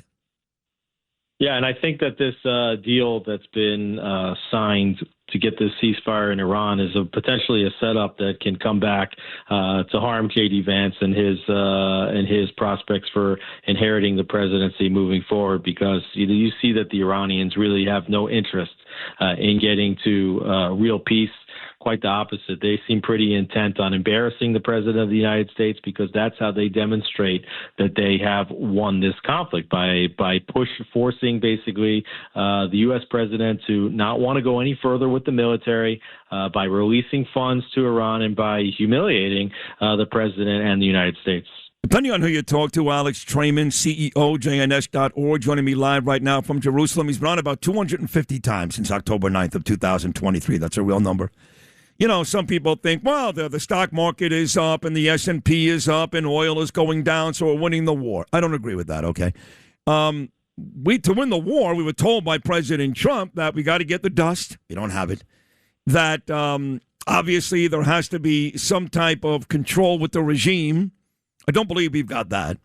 And the strait has to be open with America making all the decisions, not the Iranians. We don't have that either. The naval blockade did a very, very good job, but they're not there. So I'm trying to figure out, based on the metrics that the president of the United States, my friend, I love the guy. I love him. But based on his metrics, how is America winning this war? Well, what America did do, and there's no doubt about it, is that they removed an existential threat to the entirety of the Middle East, in particular, certainly to Israel, and to the entire world. Iran is no longer a nuclear power, and that is only because President Trump did what no other president was willing to do, and to fly side by side with the Israeli Air Force. And when you talk about that, you're not even talking about Operation Epic Fury. What you're talking about is months ago when we had Midnight Hammer, because during that exercise, the conventional wisdom is we destroyed basically their centrifuges so they could have dust, but they can't enrich it and make a nuclear bomb, right? They can't even access it right now. It's buried way underground. There's no indications that they are able to get anywhere near it. You can be certain that it is being surveilled to the highest degrees possible. And like you said, there's no more centrifuges left, right? That doesn't mean that Iran could no longer develop centrifuges, even though Israel was sure to take out the top nuclear scientists. So there's not really the know-how inside Iran to do that. But for Israel, I would say the number one indicator of winning this conflict with Iran that has just terrorized the whole region, for the last 3 years, and really the world and America for the last 47 years, would be a thorough regime change. And what you do see is that there are members of this regime that are still in place. These are the ones negotiating with the United States. And then on the other side of that, they are just putting out comment after comment, saying how they have defeated the United States. And you see by their actions that they're not even willing to open up the Straits of Hormuz, which is really the number one point of this deal. This is a deal not to end the war. It's a deal to open the Straits. And right now what we can see is that even the Straits is up for Iranian mischief as they continue to strike ships and the United States continues to retaliate. Two more, I'll let you run, Alex. Tell me about the current status of this Israel-Lebanon ceasefire. Where are we with that? Well, we've just signed a great deal, and what that does for the first time is it actually legitimizes Israel's presence in southern Lebanon as being given permission from the Lebanese government to be there. And the reason why the Lebanese government is giving Israel permission to be in southern Lebanon is because they don't want Iran to be the sovereign in Lebanon. Iran wants to protect Hezbollah. It's understood that there's only one force in this entire region and entire world, for that matter, that can push back Hezbollah, and that's the Israeli Defense Forces. And so Israel maintains a strong security buffer about 10 miles in from the border between Israel and Lebanon, and hopefully there will be further conversations that might lead to a formal recognition of Israel and even a normalization, economic normalization between Lebanon and Israel. Last one. Let's go south, north up in Lebanon. Let's go south to Gaza. When I was there during those 7 days in Israel, there was a little bit of tumult, very little, but a little bit of tumult. What is going on with Hamas and Gaza down in Israel? Well, meanwhile, the Hamas refuses to disarm. The Board of Peace, which is put together by Donald Trump, and they're trying to put into place some kind of a technocratic government that's a Palestinian-led technocratic government to take over from Hamas. Good luck to them, because Hamas refuses to disarm. Israel controls more than half, even as much as 60% of the Gaza Strip right now, and they're not going to withdraw as long as Hamas maintains their arms, and Hamas really has no incentive to maintain their arms. But in addition to Israel not withdrawing, there's not really going to be any major funds pouring into Gaza for rebuilding until Hamas withdraws. So it'll be interesting to see over the coming weeks and months. We just saw a report of this over the last several days that whether or not Gazans will actually take to the streets and start demanding that Hamas be overthrown. And this will be interesting, because as long as Hamas is there, the people of Gaza are going to be the most terrorized, and you're never going to get to a period where you can actually see rebuilding in the Strip. But how could the people revolt? They don't have arms. Hamas has guns. It's kind of like what they say about Iran. Oh, the people are going to take over the regime. The people are going to take to the streets. Wait a second. Iran mowed down 40,000 innocent people. They've got the guns. Same thing with Hamas and the Palestinians, no? And same thing with Hezbollah. That's right. And what you learn is a lesson here that you actually cannot defeat guns with F-35s. Right? Unless you're willing to put men on the ground, right? To engage in firefights. You're not going to have a defeat. And any idea that Hamas is going to disarm itself. Let's say Hamas comes to the table. Okay, look, here's 5,000 guns we've disarmed. Okay, sure. You get us 5,000 guns. How many more do you have? Exactly. There's not really any mechanism for guaranteeing that. It's like the dust, too. The Iranians will give us some dust, but who knows how much they won't give us that we don't know about. In the end here, Alex, have you already started? It's only over a couple of days. Have you already started to plan for the 3rd annual International Policy Summit? Yeah, we're already thinking about the 3rd summit, how to step it up. You mentioned that we did it last year. It was amazing. And then we tried to step it up this year. We had over 1,200 people there over 3 days, 230 speakers. We're already thinking about what we can do to make it bigger, bolder, more effective on a policy level and on a philanthropic level next year. And we're also beginning to figure out when we can bring a version of what we just did here in Jerusalem to Miami and potentially also to Washington, D.C. in the springtime. What about New York City?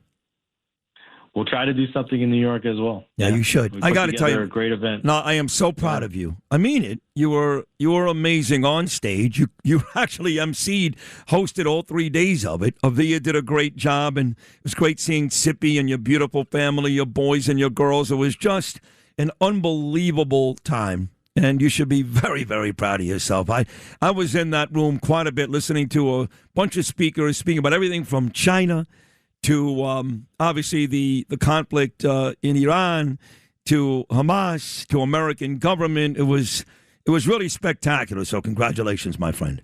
Well, thanks so much. And, all the sessions, all the speeches, they were recorded. They're all online on our YouTube channel. We've already had millions and millions of hits on the speeches from the summit just in the past few days. So people can tune in. They can listen to you. They can listen to the Prime Minister, Ambassador Huckabee, and others. It's all there for consumption. Mark Levin, too. And you. I love you, Alex Traiman. Great job. We'll do this again very, very soon. Thank you so much. Looking forward. Thanks so much, Sid. My man, there he is, a CEO of JNS.org, live from Jerusalem, Alex Traiman. A lot more still to come. Sid and Friends in the morning on the Red Apple Podcast Network. Uncle Bo Dietl, they love this Tuesday appearance. Bo Dietl, good Tuesday morning, buddy. How are you? Good morning. I got to start off to congratulate you with the Hall of Fame. And Pete Morgan and I were talking. I think we're going to get tabled there, whatever we got to do, whoever we got to shake down. We'll be there with you. And I think we're going to invite Carol, Bernie's wife, and I think we're going to invite Imish's wife and have them at our table because we're very honored that you're being inducted into this Hall of Fame. Well deserved, my son. I love you, Bo. Thank you so much. I did actually speak to Deirdre and Wyatt Imus, and Carol McGurk did text me yesterday. So if you guys would do that, Bo, that would be really lovely. That's an easy one. I'm very honored to be there. Let's get down to some stuff now. You know, you're the man. You're the town crier. You keep crying. People listening. Oh, Sid's crazy. Sid is not crazy. Sid is right on the button, right on the money on everything. I just got back from Europe. Let me enlighten some of the listeners. Go to Europe. Go ahead. Go to France. Go to Italy. Go to England. Go wherever you want. You know what you're going to see? You're going to see roving scumbags robbing, raping, and beating up people all over the place. Robbing. Don't wear a watch. Don't wear any kind of charms. You'll get robbed. And this is what it's all about. Right now, this is the crusades of the radical Muslims. They're invading England, France, Italy, Spain. And you want to know something? Murders, robberies. They had a riot in France, in Paris. 900 people got locked up. And they all released them, and then you had 200 cops that were beat up there. All of a sudden, here's statistics. And by the way, what did I tell you last year when my beautiful daughter Ava graduated in Wales, Bo? I told you this and the audience last summer, almost a year to the day. We spent a full week in Europe like you just did, and not just in Wales. We went to London, we went to Paris, and the quote I used was, those countries are now unrecognizable. So I'm glad you're here to say the same thing because you're right. Europe is a mess. Here's some statistics for our listeners, and you want to know something? Everyone's reaching out to me. We've got to fight. We got to wake up, America. 85% of the world's refugees, guess who they are? They're Muslims. They're seeking these asylum countries. Why? Because this is not a coincidence. You know why? Because the other Muslim countries don't want them. Because all they do is bring crime and problems to those countries. Now you got Europe, Canada, Australia. Now, guess what their number one target is with that scumbag mayor, this commie, socialist little smiley punk.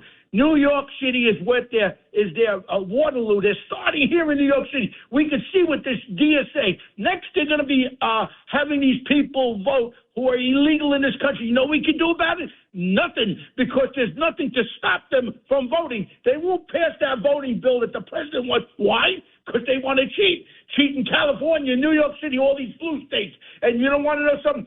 They want to change the Christian nation of America into a Muslim nation. Don't you get it, people? Just watch, see what's going on. You know, when you talk to me about crime is my business. And when you tell me crime is down, you're full of crap there, Mamdani. Now you want to close down the prisons. Where are you going to put them? In basically mentioned, you got people. Cops are not arresting people. That is the problem. On Sunday, I came back from the Hamptons. Long Island Expressway, 200 of these bikes doing wheelies, cutting traffic off, banging on people's cars. No one's stopping these fanatics. This mayor says do not stop these guys on these illegal motorbikes with no license plates, no license, no insurance. They're going to kill people out there. And now all of a sudden, if you get a guy who rapes a little 12-year-old girl, this scumbag snaggletooth governor and this Mamdani, you know what the bill that they passed? They can't turn him over to ICE. Even if they're illegal in this country, what damn reason is that you can't turn a violent criminal over to ICE? There's no answer. And now we see these congressional candidates that were elected, all scumbag, radical, DSA pieces of garbage. They want to take our city down, and then they want to eventually take our country down. Look at Kings County. Your friend there, Corona, just got locked up, and the other guy, Cedio, over there. They were running Brooklyn. Now you know who's running Brooklyn? The DSA. Assembly seats, congressional seats, they run everything. And then all of a sudden, Trump said Brand Land is not the worst commie. Look at this Chevrolet.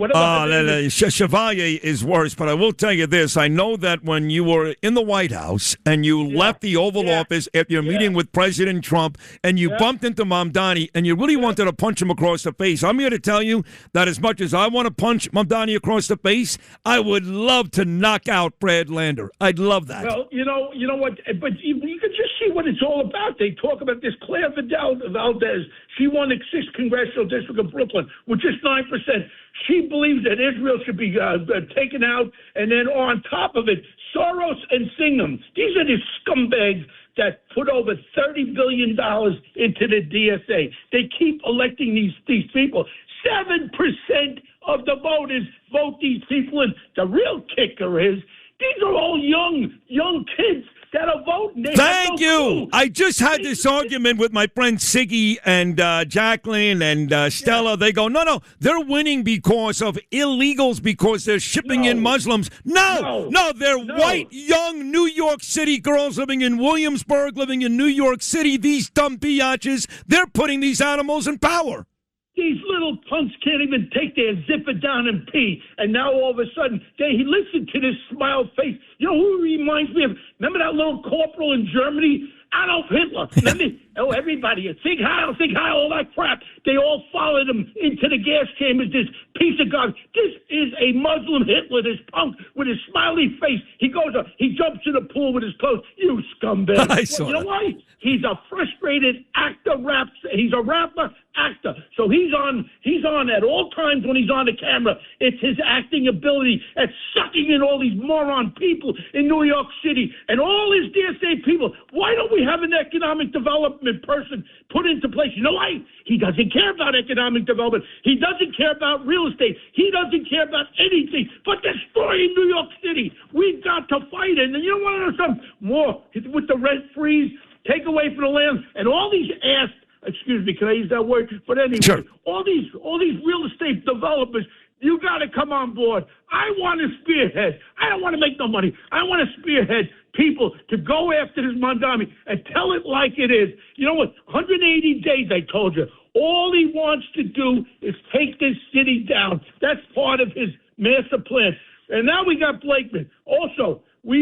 Here's another one. We have a Republican Party in New York State. Get out of here. We got a feckless leader doing nothing. And these socialist Democrats, the only one that's fighting is Bruce Blakeman. And if Bruce Blakeman loses and that becomes the governor, we're finished. We've got to all band together for Bruce. I don't care if you like him or don't like him. He's the savior of this state because he'll take Smiley Face out and give him nothing. And you want to know something? Right now we're talking about the New York City Police Department. It is so disgraceful that these cops out there cannot do anything that they want to do. Their hands are tied. And here's a little caveat for all your listeners. I got a story from where Mamdani comes from. It's called Buganda. This is Time Magazine. It's a section of Uganda. One night, a man was in his house. And then all of a sudden, his wife was in the house with 3 guys. Bang-a-tating each other, whatever they do. He comes home, the husband, and what they do is they beat him to death, and then they say, what are we going to do with the body? The wife puts on a big pot, they cook body parts, and they eat them. And this is what Mamdani's structure is. This little smiley face punk comes from Uganda. Go back to Uganda. I don't like you. You are destroying my city. Please, let's stand together and fight this smiley face socialist, because otherwise this is the beginning across the country. And on top of that, voting, we can't control the the voting. Don't be having all these people vote. DSA controls everything. Did we just see with these elections? And then you got Plughead Schumer. Go dance in another gay pride parade. Oh, my daughter's gay. I don't really care about your daughter. Plughead, you are a disgrace. And the other guy, Shake and Bake, what's his name? Hakeem Jeffries. Another loser. All you are is losers. You're losing the Democratic Party because you're feckless. All of you are feckless. That's why people love Bo. I mean, what else can I say? You get 11 minutes of the most authentic, raw, emotional New Yorker right there every week. I mean that. I'm not patronizing Bo. I wish he could run again. I know he'll never do it again. They screwed him every which way. He ran for mayor, de Blasio, Nicole Maliotakis. He'll never do it again. But the truth is, he's the type of guy we need. I like Abe Hamra, too, out in Great Neck. He's actually working for Bruce Blakeman these days. He was confirmed yesterday. But Bo Dietl, this is the guy. And what he's telling you is true. What's happening in Europe, it's already happened. Europe is gone. I was there last summer. Bo was just there. What's happened there is here now. And it's really scary. And these young, dumb kids who don't know any better, that's one thing. But for adults who live in this city, like a Bradlander, I guess he's an adult. I don't know, he's an epic moron, but he's an adult. Who have children, who have homes, who have things they love.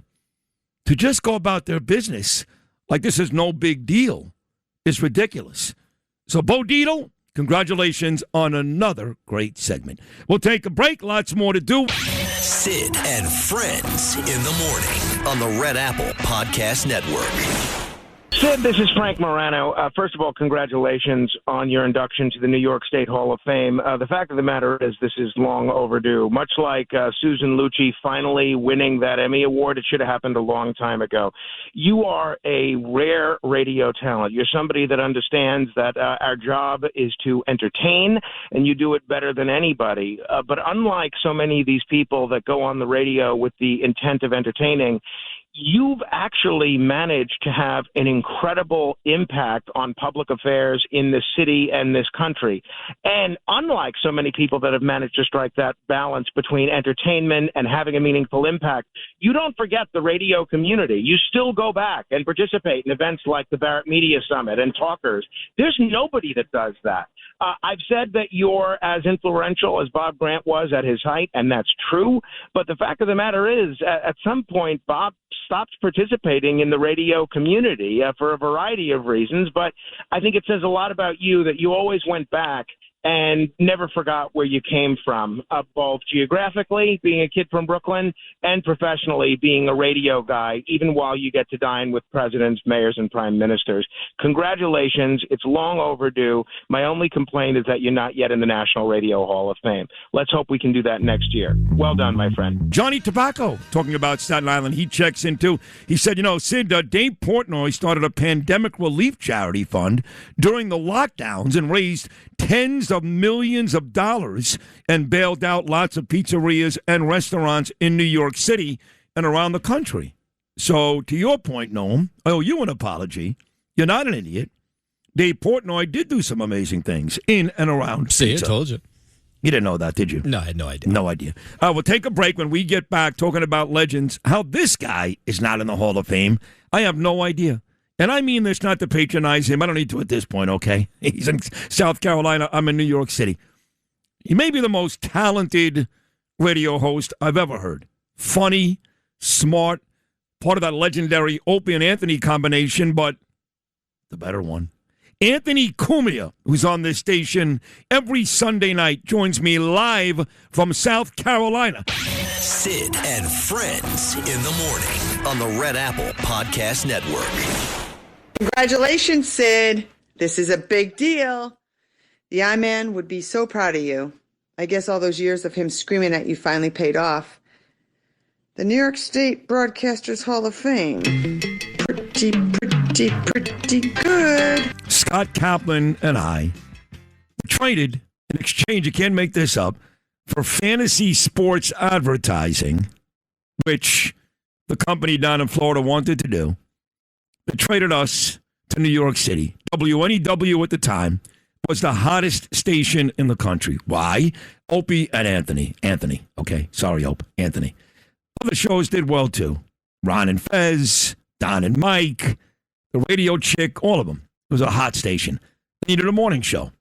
So they made a trade and acquired me and Scott, and we were dreadful. Not bad, dreadful. So Scott got axed, even though Scott's a great talent, and we're very, very close to this day, and they brought in Craig Carton, which was also a complete disaster. It led to me going to WFAN. But I should have known day one about Opie and Anthony. We walked into their office, just walked in first time. You'll love this, Lou. Go meet the Opie and Anthony. They were like the Godfather, the big bosses. And they're sitting in their office, Opie, Anthony, and their producer at the time, a guy I actually really like, Rick Delgado. He's also been fired as many times as I have. And in that office is a little television. And on the TV is a 90-plus-year-old woman having sex. Grandma sex, I think they called it. That was my very first introduction to Opie and Anthony. And my first introduction to New York City radio. I should have known it was going to be a wild 26 years. Anthony, do you remember that you guys were playing that type of stuff in your offices at WNEW? Sid, first of all, congrats. I can't believe this broadcasting, New York Broadcast Hall of Fame, a Hall of Famer. Crazy. After all these years. But yes, when you came in, it was called Century Sex, if I remember. And, we never broke character from that shock jock thing. I'll tell you that much. We lived our act. And those were crazy days. But to see where we are in 2026 with Sid Rosenberg, a Hall of Famer in broadcasting, this would have been unheard of back in what they called the day. Yeah. And you know what's funny about it, too, Anthony, is I'm not a Hall of Famer because of sports, which I did for the better part of 17 years, a lot of sports stations around the country, or Shock Jock Talk Radio, or Guy Talk, which I also did. I'm really going in, Anthony, because I speak to President Trump, and I speak to Bibi Netanyahu, and I speak to just about every member of Congress and the Senate and all these. I actually have power in the political world. If I would have told you that 26 years ago, you'd never believe it. No. It is amazing, and it just goes to show you never know what's going to happen. And you bring up the great Don Imus. He went through a similar thing because he was that off-the-wall kind of a shock jock for his day back in the 70s. And, Moby Worm coming to get you, baby. And he wound up becoming the premier political talk guy with the guests from Washington, the presidents, things like that. So it is kind of something we've seen before. It's not unprecedented, but you deserve it so much. You are so. Here's the thing, too. It's not just your radio show and what you've done on radio for all these years and what you're doing now, because it is amazing, but your involvement in New York, in the community. You're out there. You're doing things, Sid. You're talking to the people. You're amongst them. You're just saying things they want to hear and a lot of things they don't want to hear. But you're active. That's a big thing. Anyone could just sit in front of a mic. We could tell with all the crappy podcasting that's going on out there today. But to do it well, I mean, hats off, Sid. An amazing job, an amazing career. That's it means a lot coming from you because I think you're, like I said earlier, probably the most talented radio guy I've ever talked to, ever seen, ever heard. You were just you made everybody laugh every morning for a very, very long time, both at WNEW and of course Sirius XM, and still with your own podcast, which is still great, and right here every Sunday night. But you do a lot of talking. You're in South Carolina now, but you'll always be a New Yorker at heart, no matter what. And you spend a lot of time on Sunday nights talking about Mamdani, talking about the DSA, talking about the Democrats. I saw your tweet a couple of days ago with Chuck Schumer dancing at the gay parade. By the way, I don't care that Chuck Schumer has a lesbian daughter. God bless her. I couldn't care less. Right. Why is he there? Why is Curtis Slewa there? Why are all these white old men pandering to the gays? Can you tell me that, Anthony? I wish I could. I put out a tweet also that said I am actually going to acknowledge I made a mistake supporting Curtis Sliwa. When I saw him dancing around on some Pride Parade float, it was embarrassing. It was. And Schumer, he walks around with a bullhorn, just yelling, "I was the first senator to ever be involved in a Pride Parade." No one cared. They were booing him. Even the gay guys and girls, they don't like Chuck Schumer. They were booing him. Yeah. And it's all just debauchery. What are you celebrating? Did you see the disgusting mess in Portland? Of course. They were naked guys roaming around under the guise of some parade, and there are children, parents who should have their kids taken away. Yep. Were on the side of the streets watching this parade. They were nude riding bicycles, which I assure you didn't have seats on them. I wouldn't doubt for a minute. And they're taking their young children to these things. You know, as you're describing what happened in Oregon, the first thing I'm thinking of is, man, Anthony, like me, he's getting old. Because those people that you're talking about, those naked guys in the streets, 26 years ago, they would have been guests of the Opie and Anthony show. You know, you may be right. No, but Sid, on a serious note, like I'm going to go today to this Barrett Media Conference. You know, Anthony Cumia, that Barrett has become the industry standard. They cover on their website, barrettmedia.com, every day, music and news talk and sports. And Jason Barrett writes about us almost every day. Sure. Garrett C. Wright. And they really are great at what they do. And they're going to have all these different people speak over the next 3 days from all three genres, news talk, sports, and music. But you were around when you guys were number one, when you guys were the first to beat Howard Stern and really make him nervous. He was nervous every day he went to work. You've seen the evolution in the last 30 years of what we call radio. And that may be more shocking to you, I guess, than the term shock jock, right? Yeah. It is. And well, as far as this Hall of Fame induction goes, you know what? The first thing I thought of was that scene in Goodfellas, and I'm like De Niro going, they're going to make him. He's going to be made. So watch out when you walk in the building there, Sid. Right, there better be somebody in there. No, I know. You know how it ended for Pesci. I did. That basement was empty. That wasn't good. So if there's nobody inside the building, right, exactly. But and that was a great scene. Then the phone afterwards, the payphone outside the diner. Yeah, great scene. But you've seen this evolution, and you know the shock jock. They call me a shock jock all the time. Yeah. Right-wing conservative radio host and shock jock. And when you think about what you guys did 30 years ago, I'm nowhere near a shock jock. No, it was a whole different era. First of all. Secondly, you know, you grow up. You got to get a little older. If I was doing half the stuff we did on the O&A show on my show, I would be arrested these days. It would be crazy. You got arrested those days, too. So yeah, you know, you bring up a valid point there, Sid. See, that's why you're a Hall of Famer, and I'm sitting here in South Carolina. I love it. You know, when you look back, though, and obviously Sex for Sam was the one that kind of rocked the boat, and you were fine after that. You still went from terrestrial radio to Sirius XM and did very well, still made millions and millions of dollars. But when you look back, would you change anything? Would you not do even something like Sex for Sam?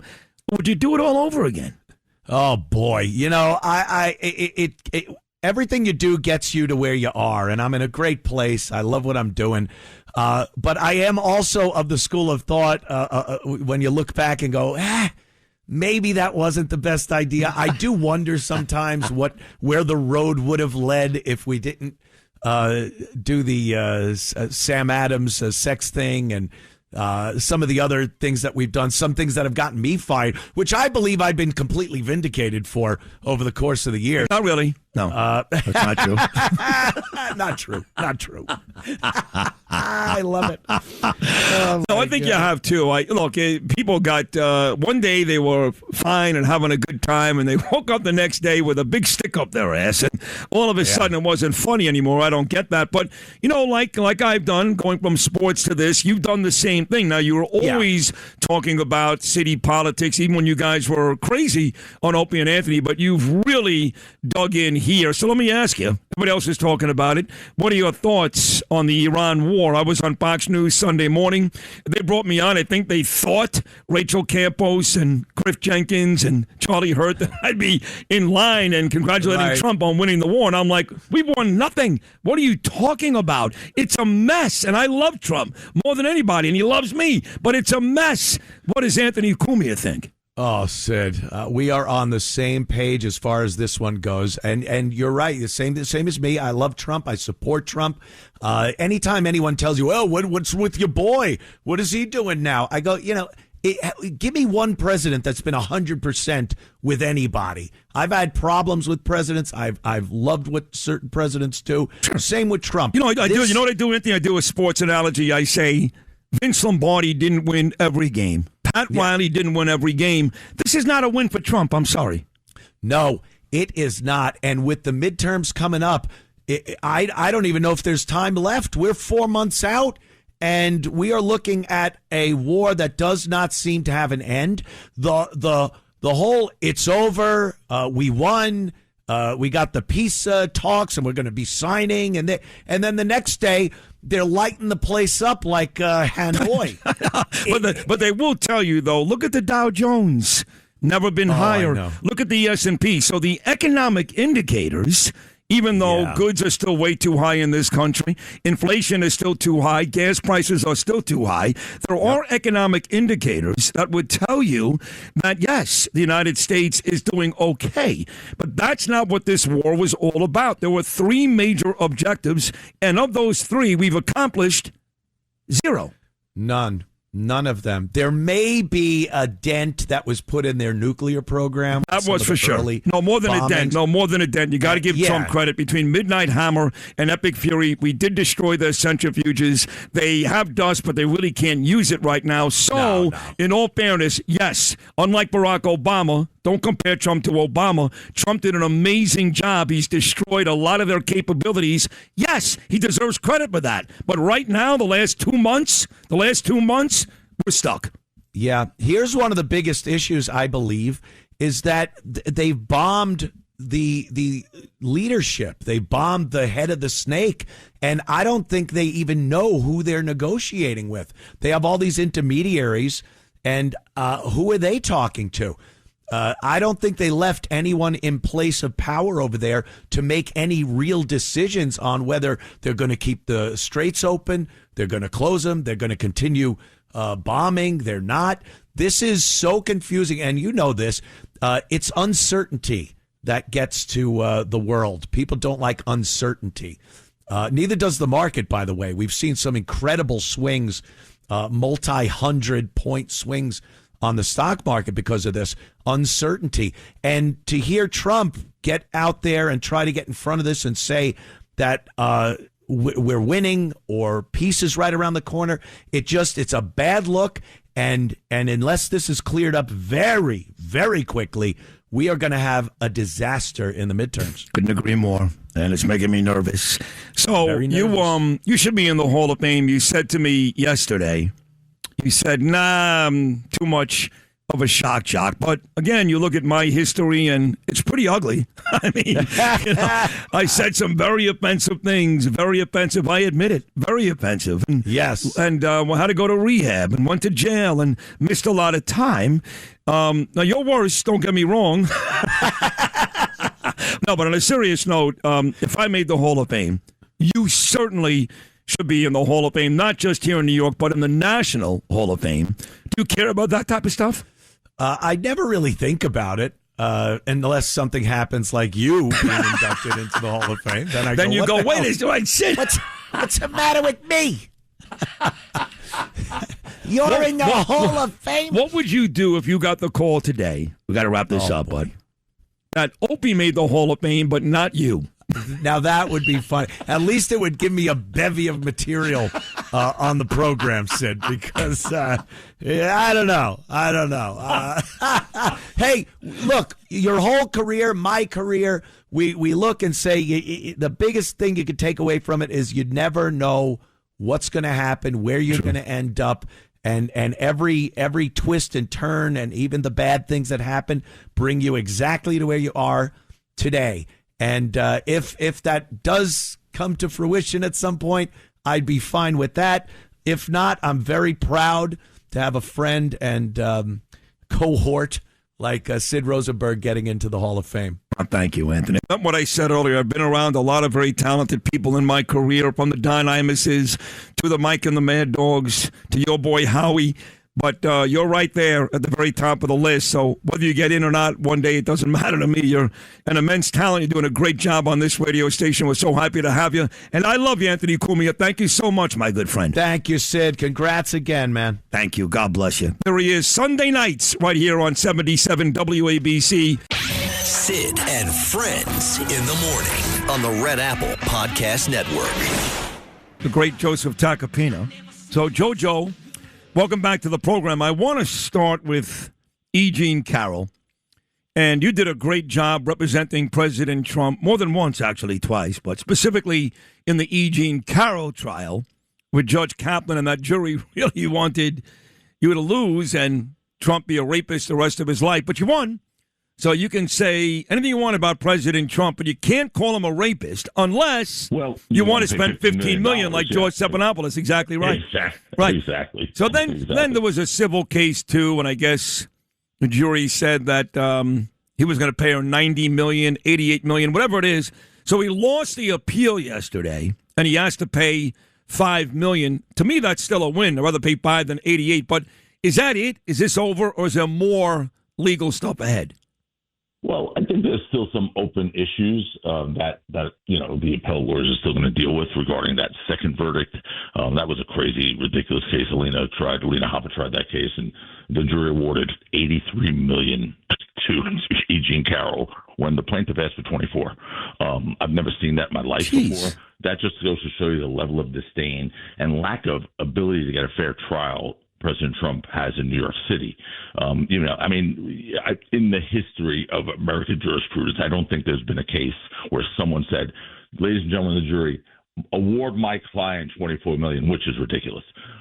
And the jury said, no, we're not awarding your client $24 million. We're going to give $83 million. I mean, that's what happened in Alina's trial. That is insane. And is that part of the reason why, because that is so insane, and that's a great job, Joseph, pointing that out, is that partly why Trump probably thought it's going to go away completely? Yeah, I think so. Well, there's that, and the fact that he didn't get a fair trial in either trial, even though we won the rape allegation, which was all they played for. I mean, E. Jean Carroll said rape 52 times in her direct testimony. The summation was rape. And they lost. A New York jury who clearly did not like President Trump were the judge who was itching to make sure the verdict did not go in his favor. Okay. They still couldn't find him liable for rape. And because you just have to be able to look in a mirror once in a while, even if you're a juror. And there was no way that could have happened. So I think he thought it was going to go away in total because both cases were ridiculous. I mean, imagine being accused of a sexual assault or rape 27, 28, or 29 years ago. We don't know the date. We don't know the year. We don't know the month. We don't know the season even. Okay, so we can't check our calendars. I couldn't check the president's calendars where he was. Was there an alibi? Was there not? Right. It was the most ridiculous allegation. And it only became an allegation, of course, when he became the president of the United States. So, I guess it was forgot for 2 decades. But anyway, that case is over. And look, it didn't lay a glove on him, clearly. And he made out well. He's still plus 10 on this one, right? Plus 10 million. Because even if he has to pay the 5, George Stephanopoulos, in his infinite wisdom, went on TV and called him a rapist. Right. Thank you. Boom, 15 million. Right. So that's it, brother. So that case is a nothing. It's really a nothing burger. By the way, congratulations on the Hall of Fame. That's a pretty cool thing. I mean, Hall of Fame. Listen, you just said the word. I was listening to your interview with Anthony. You just said economic indicators. I was like, wow, that's such an amazingly sophisticated term, economic indicator. Did you think back in 5th grade in poly prep that you would even know what an economic indicator was, let alone be able to say it. Oh, God, right? no. And it's just amazing No. where you've come, brother. Where you've come is just different level stuff. So I'm so proud of you, so happy for you. And by the way, on Fox News the other day, said that was as good as I've seen anyone analyze the state of the war of Iran. Well, that was two things. As good as anyone has done it. First of all, thank you for the kind words about the Hall of Fame. I love you, and we've been friends, like you said, since the 5th grade at Poly Prep in Bay Ridge, Brooklyn. But you and I spoke, obviously. I know how you feel. But when you say that you thought my analysis on Fox News Sunday morning was as good, if not better than anyone you've seen, first of all, thank you. But second of all, explain to the audience why.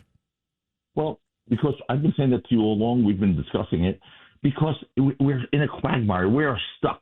We could say on television all we want. We won. They're crippled. This is almost a complete surrender.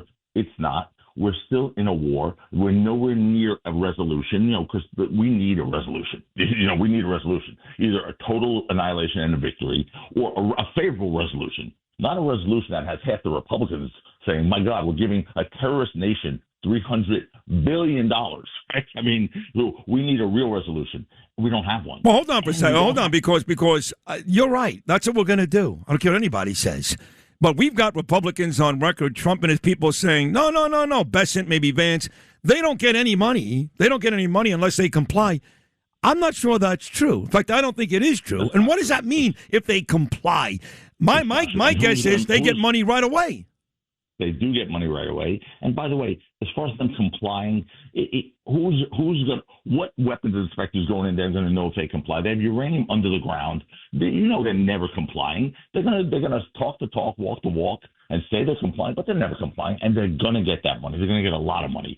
So this is a home run for them if they could get this deal. I mean, honestly, if we could all rewind to before we went and started this war, we'd be in a better position. Clearly, we'd be in a better position. The people of this country with the prices of gas and food and all the things that are really hurting us for the chance for the midterm, because we're in a bad spot for that. So I would say this. I agree with you with that big fury, and I love that big fury. That Saturday morning, I've never been more proud of a president than I was for President Trump. See, for me, Midnight Hammer did enough, because I do believe that we really damaged their centrifuges, their nuclear capabilities. Midnight Hammer, that was amazing. But Epic Fury, all we've done is cause more issues than anything good.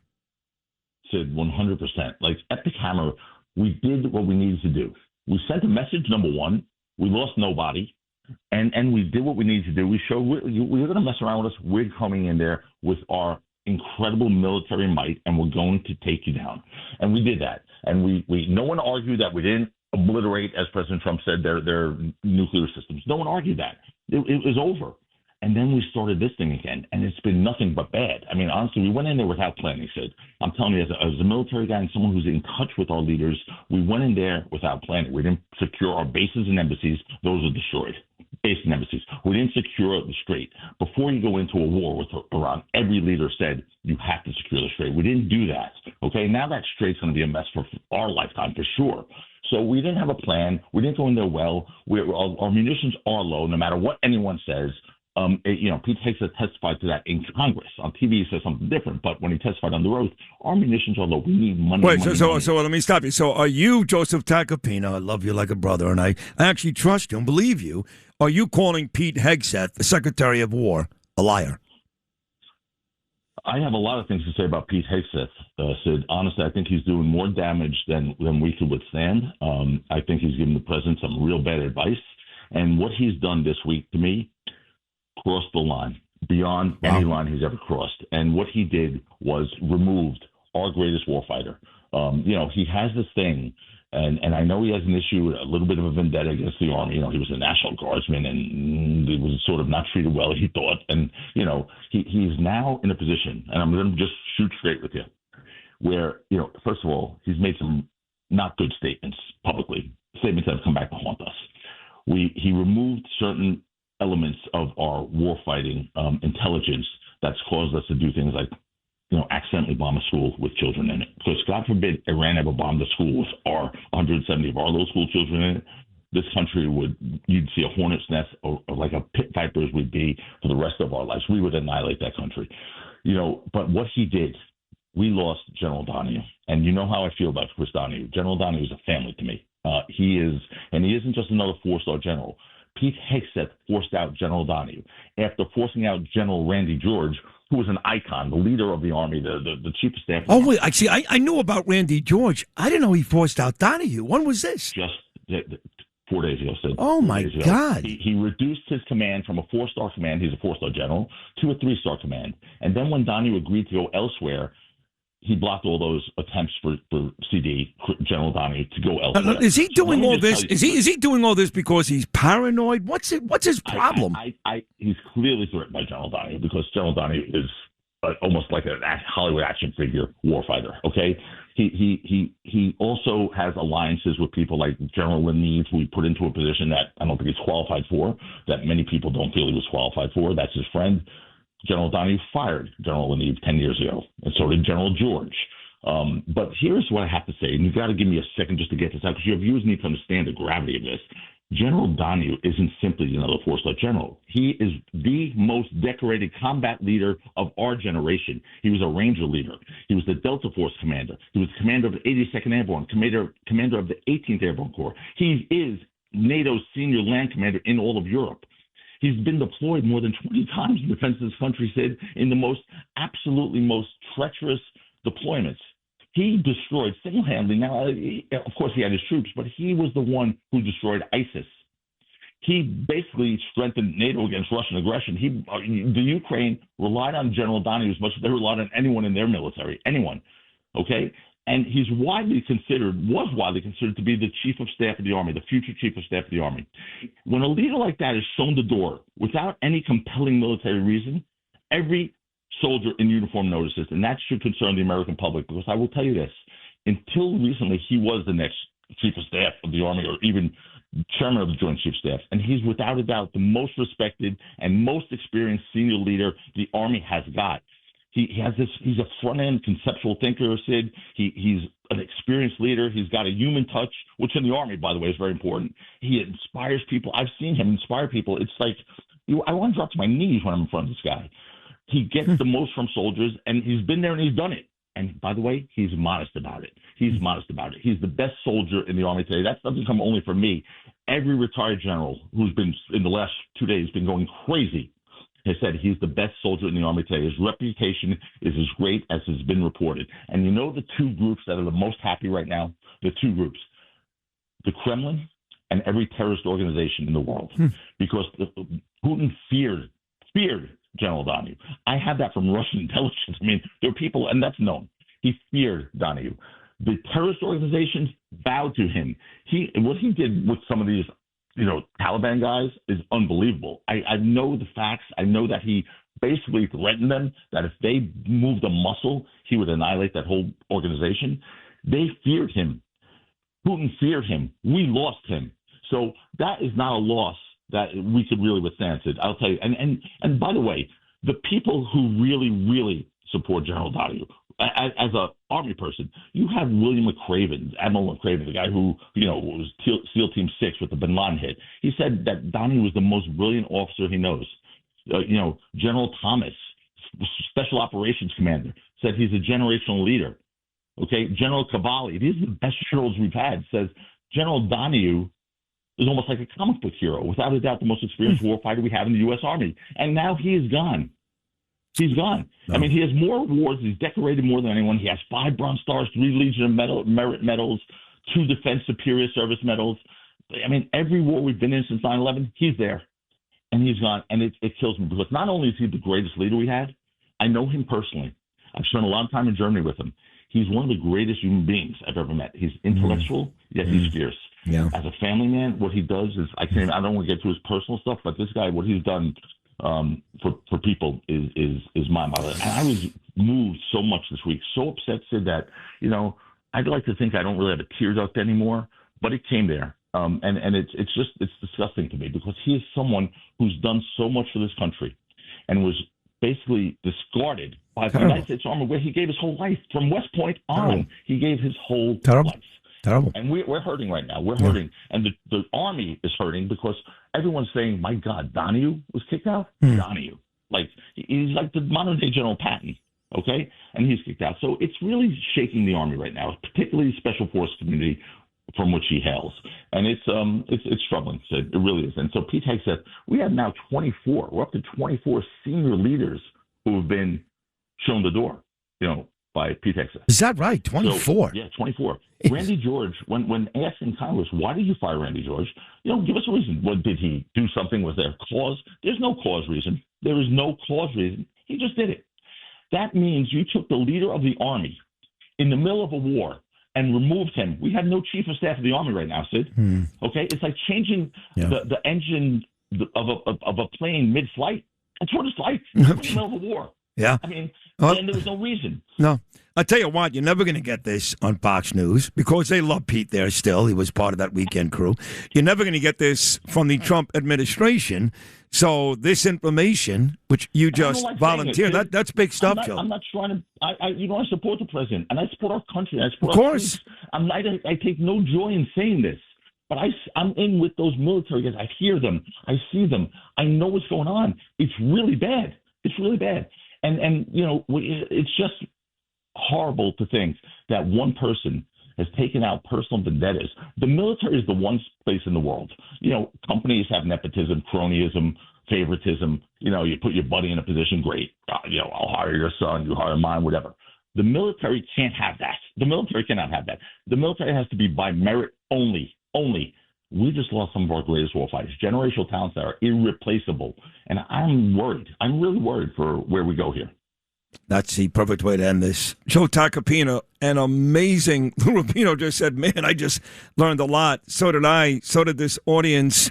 Thank you for sharing all this, because I guarantee you that the majority of my audience, if not everybody, has no idea. And maybe some Pete Hegseth fans may want to think twice. I don't know. I'm going to call Mark Levin later, too. But, Joseph, that was an amazing, amazing appearance. I love you. Thank you so much. Brian Kilmeade, by the way, Sid, I'm sorry. I know we're ending this, but Brian Kilmeade will tell you. Brian Kilmeade spent a lot of time with General Donahue. You love Brian. Brian's a Fox News guy. He's as Fox News guy as they get, right? Yep. He is furious. He's furious. He is. And he has a right to be furious. Oh, speak to Brian. I'm going to call him. I'm going to call him today. I'm going to call him today, then I'm going to call you. He loves General Donahue. And he spent time with him. Because if you spend time with General Donahue, you love General Donahue. He's a man that is just on a different level. I mean, it really is. Like, he's family to me, but I think he's the most impressive human being I've ever met in my life. Wow. That's saying a lot, because you know me. I meant after you. I mean, he's not in the Hall of Fame or anything. He's got 5 bronze. I love you, Joe. That was great. I'm going to call Brian today. I'm going to call you back afterwards, okay? Please do. What an amazing appearance. Thank you, Joseph. There he is, the best defense attorney in the world, my dear friend of 48 years. But how about all that information about the Army? He knows his stuff. He's in Germany every other week. Why doesn't Joe teach a class? He does on law at Harvard. Okay. Believe it or not. I can see it. But on the military stuff, he's in. When I share stuff with the audience, and often I'll say, I'm not going to tell you where I got that from, but somebody at the Pentagon, or I do that occasionally. I do that. Tacopina's in there. He's at the Pentagon. He should teach. He should. And he tells the truth. Yeah. He tells the truth. A lot of people are up Pete Hegseth's ass because Fox News and Trump loves him. But on this show, John Catsimatidis always talks about WABC is about the truth. There's no show on this station that does that more than us. No show comes close. There's a lot of bias on this station. Trust me. I'm biased towards Trump, too. But you're not going to hear on this show we've won the war. You're not going to hear that Pete Hegseth is doing an amazing job. You're not going to hear it. You're not going to hear that Mamdani is smart. You're not going to hear it. So if this station is all about the truth, then we deserve another award today, which we may get. I don't know. We'll take a break. We'll come back. Still more to do. Sid and Friends in the morning on the Red Apple Podcast Network. Right now, Mayor Scumbag and Council Speaker Julie Menin are announcing their 2027 budget agreement. They're all clapping, all these lunatics with the city council who hate America, hate the Jews, hate the cops, hate everybody. So there's Mamdani and Julie. I've warmed up on Julie. It's not her fault. She has to work around all these animals. She doesn't like them, trust me. But look at this picture. I mean, this is enough to make you want to kill yourself. Oh, my God. No? Oh, yikes. Mamdani, who's just the most grotesque politician in the history of our country. Menon, who is a hostage at this point. This may as well be an ISIS hostage video. And a bunch of these lunatics that we call the city council. It looks like the 2026 New York Mets. Wally Backman is now the manager of our Staten Island Ferry Hawks. Second half of the season about to start. Could be big, could be a playoff run for Wally. Will he be the next manager of the New York Mets? We'll talk to my friend Wally Backman. Sid and Friends in the morning on the Red Apple Podcast Network. Here he is, the manager of our Staten Island Ferry Hawks, the all-time Met great. I love this guy. Wally Backman. Wally, good morning, Coach. Mr. Manager, how are you?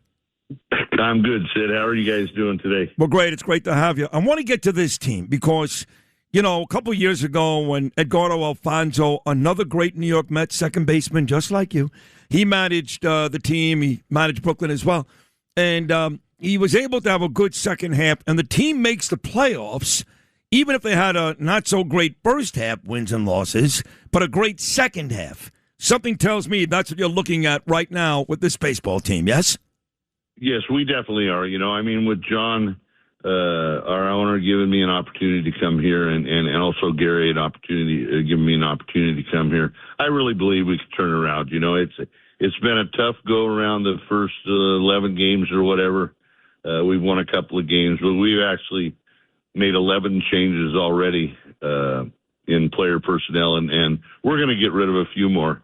We're bringing in some more quality players to come into the organization, and I think that I'm seeing a change already.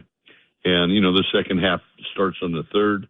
I'm hoping and I believe that we're going to be right where we need to be to where we can really perform in the second half. So with the changes being made, bringing in a couple more big league players, a couple guys from AAA, we've had to get rid of some guys that they had brought in earlier that were out of the NCAA. It's just too much for them. So with the new guys coming in and the new guys that we've already brought in, I think the roster is really starting to shape up. It's hard to do it halfway through the season, but we've been fortunate enough to bring in 11 different guys. And you did say, in all honesty, during that press conference, that you were going to make changes, that in the little time you were there at that point, you saw what had to be changed, and you talked specifically, Wally Backman, about the pitching staff, and that's where most of the changes have been made, yes?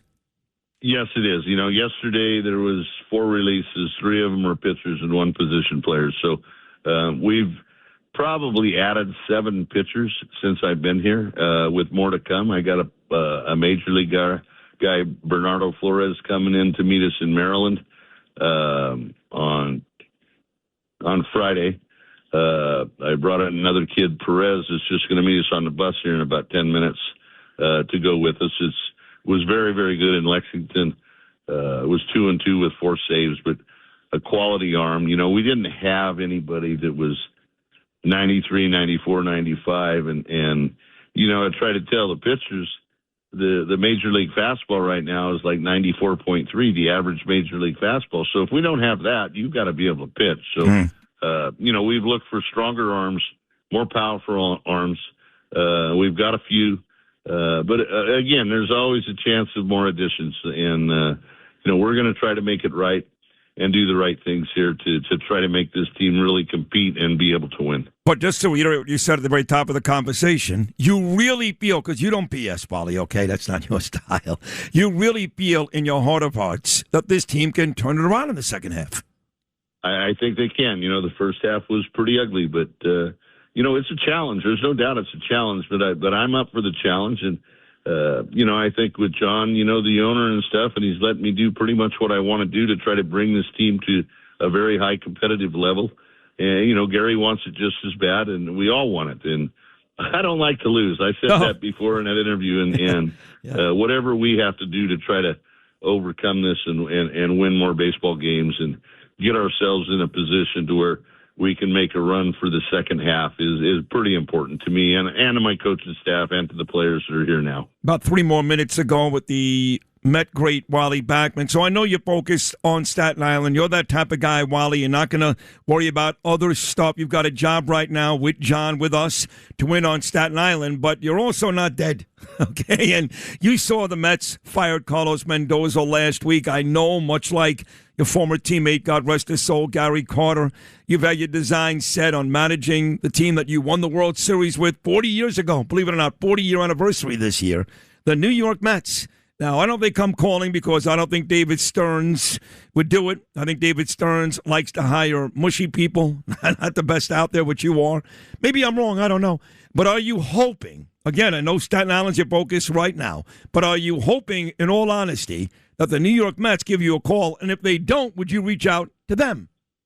No, I won't reach out to them. Again, Sid, my focus is on Staten Island right now. I'm going to give Staten Island 100% of the knowledge that I have. And, it would be nice to be reached out to, but right now I'm more concerned on trying to make this a competitive team, a playoff team, and, go from there. See what happens throughout the year and just kind of go from there. I know there's troubles in New York, but, again, I really want to put 100% of my focus on this team here on Staten Island and try to help bring a championship to this city here.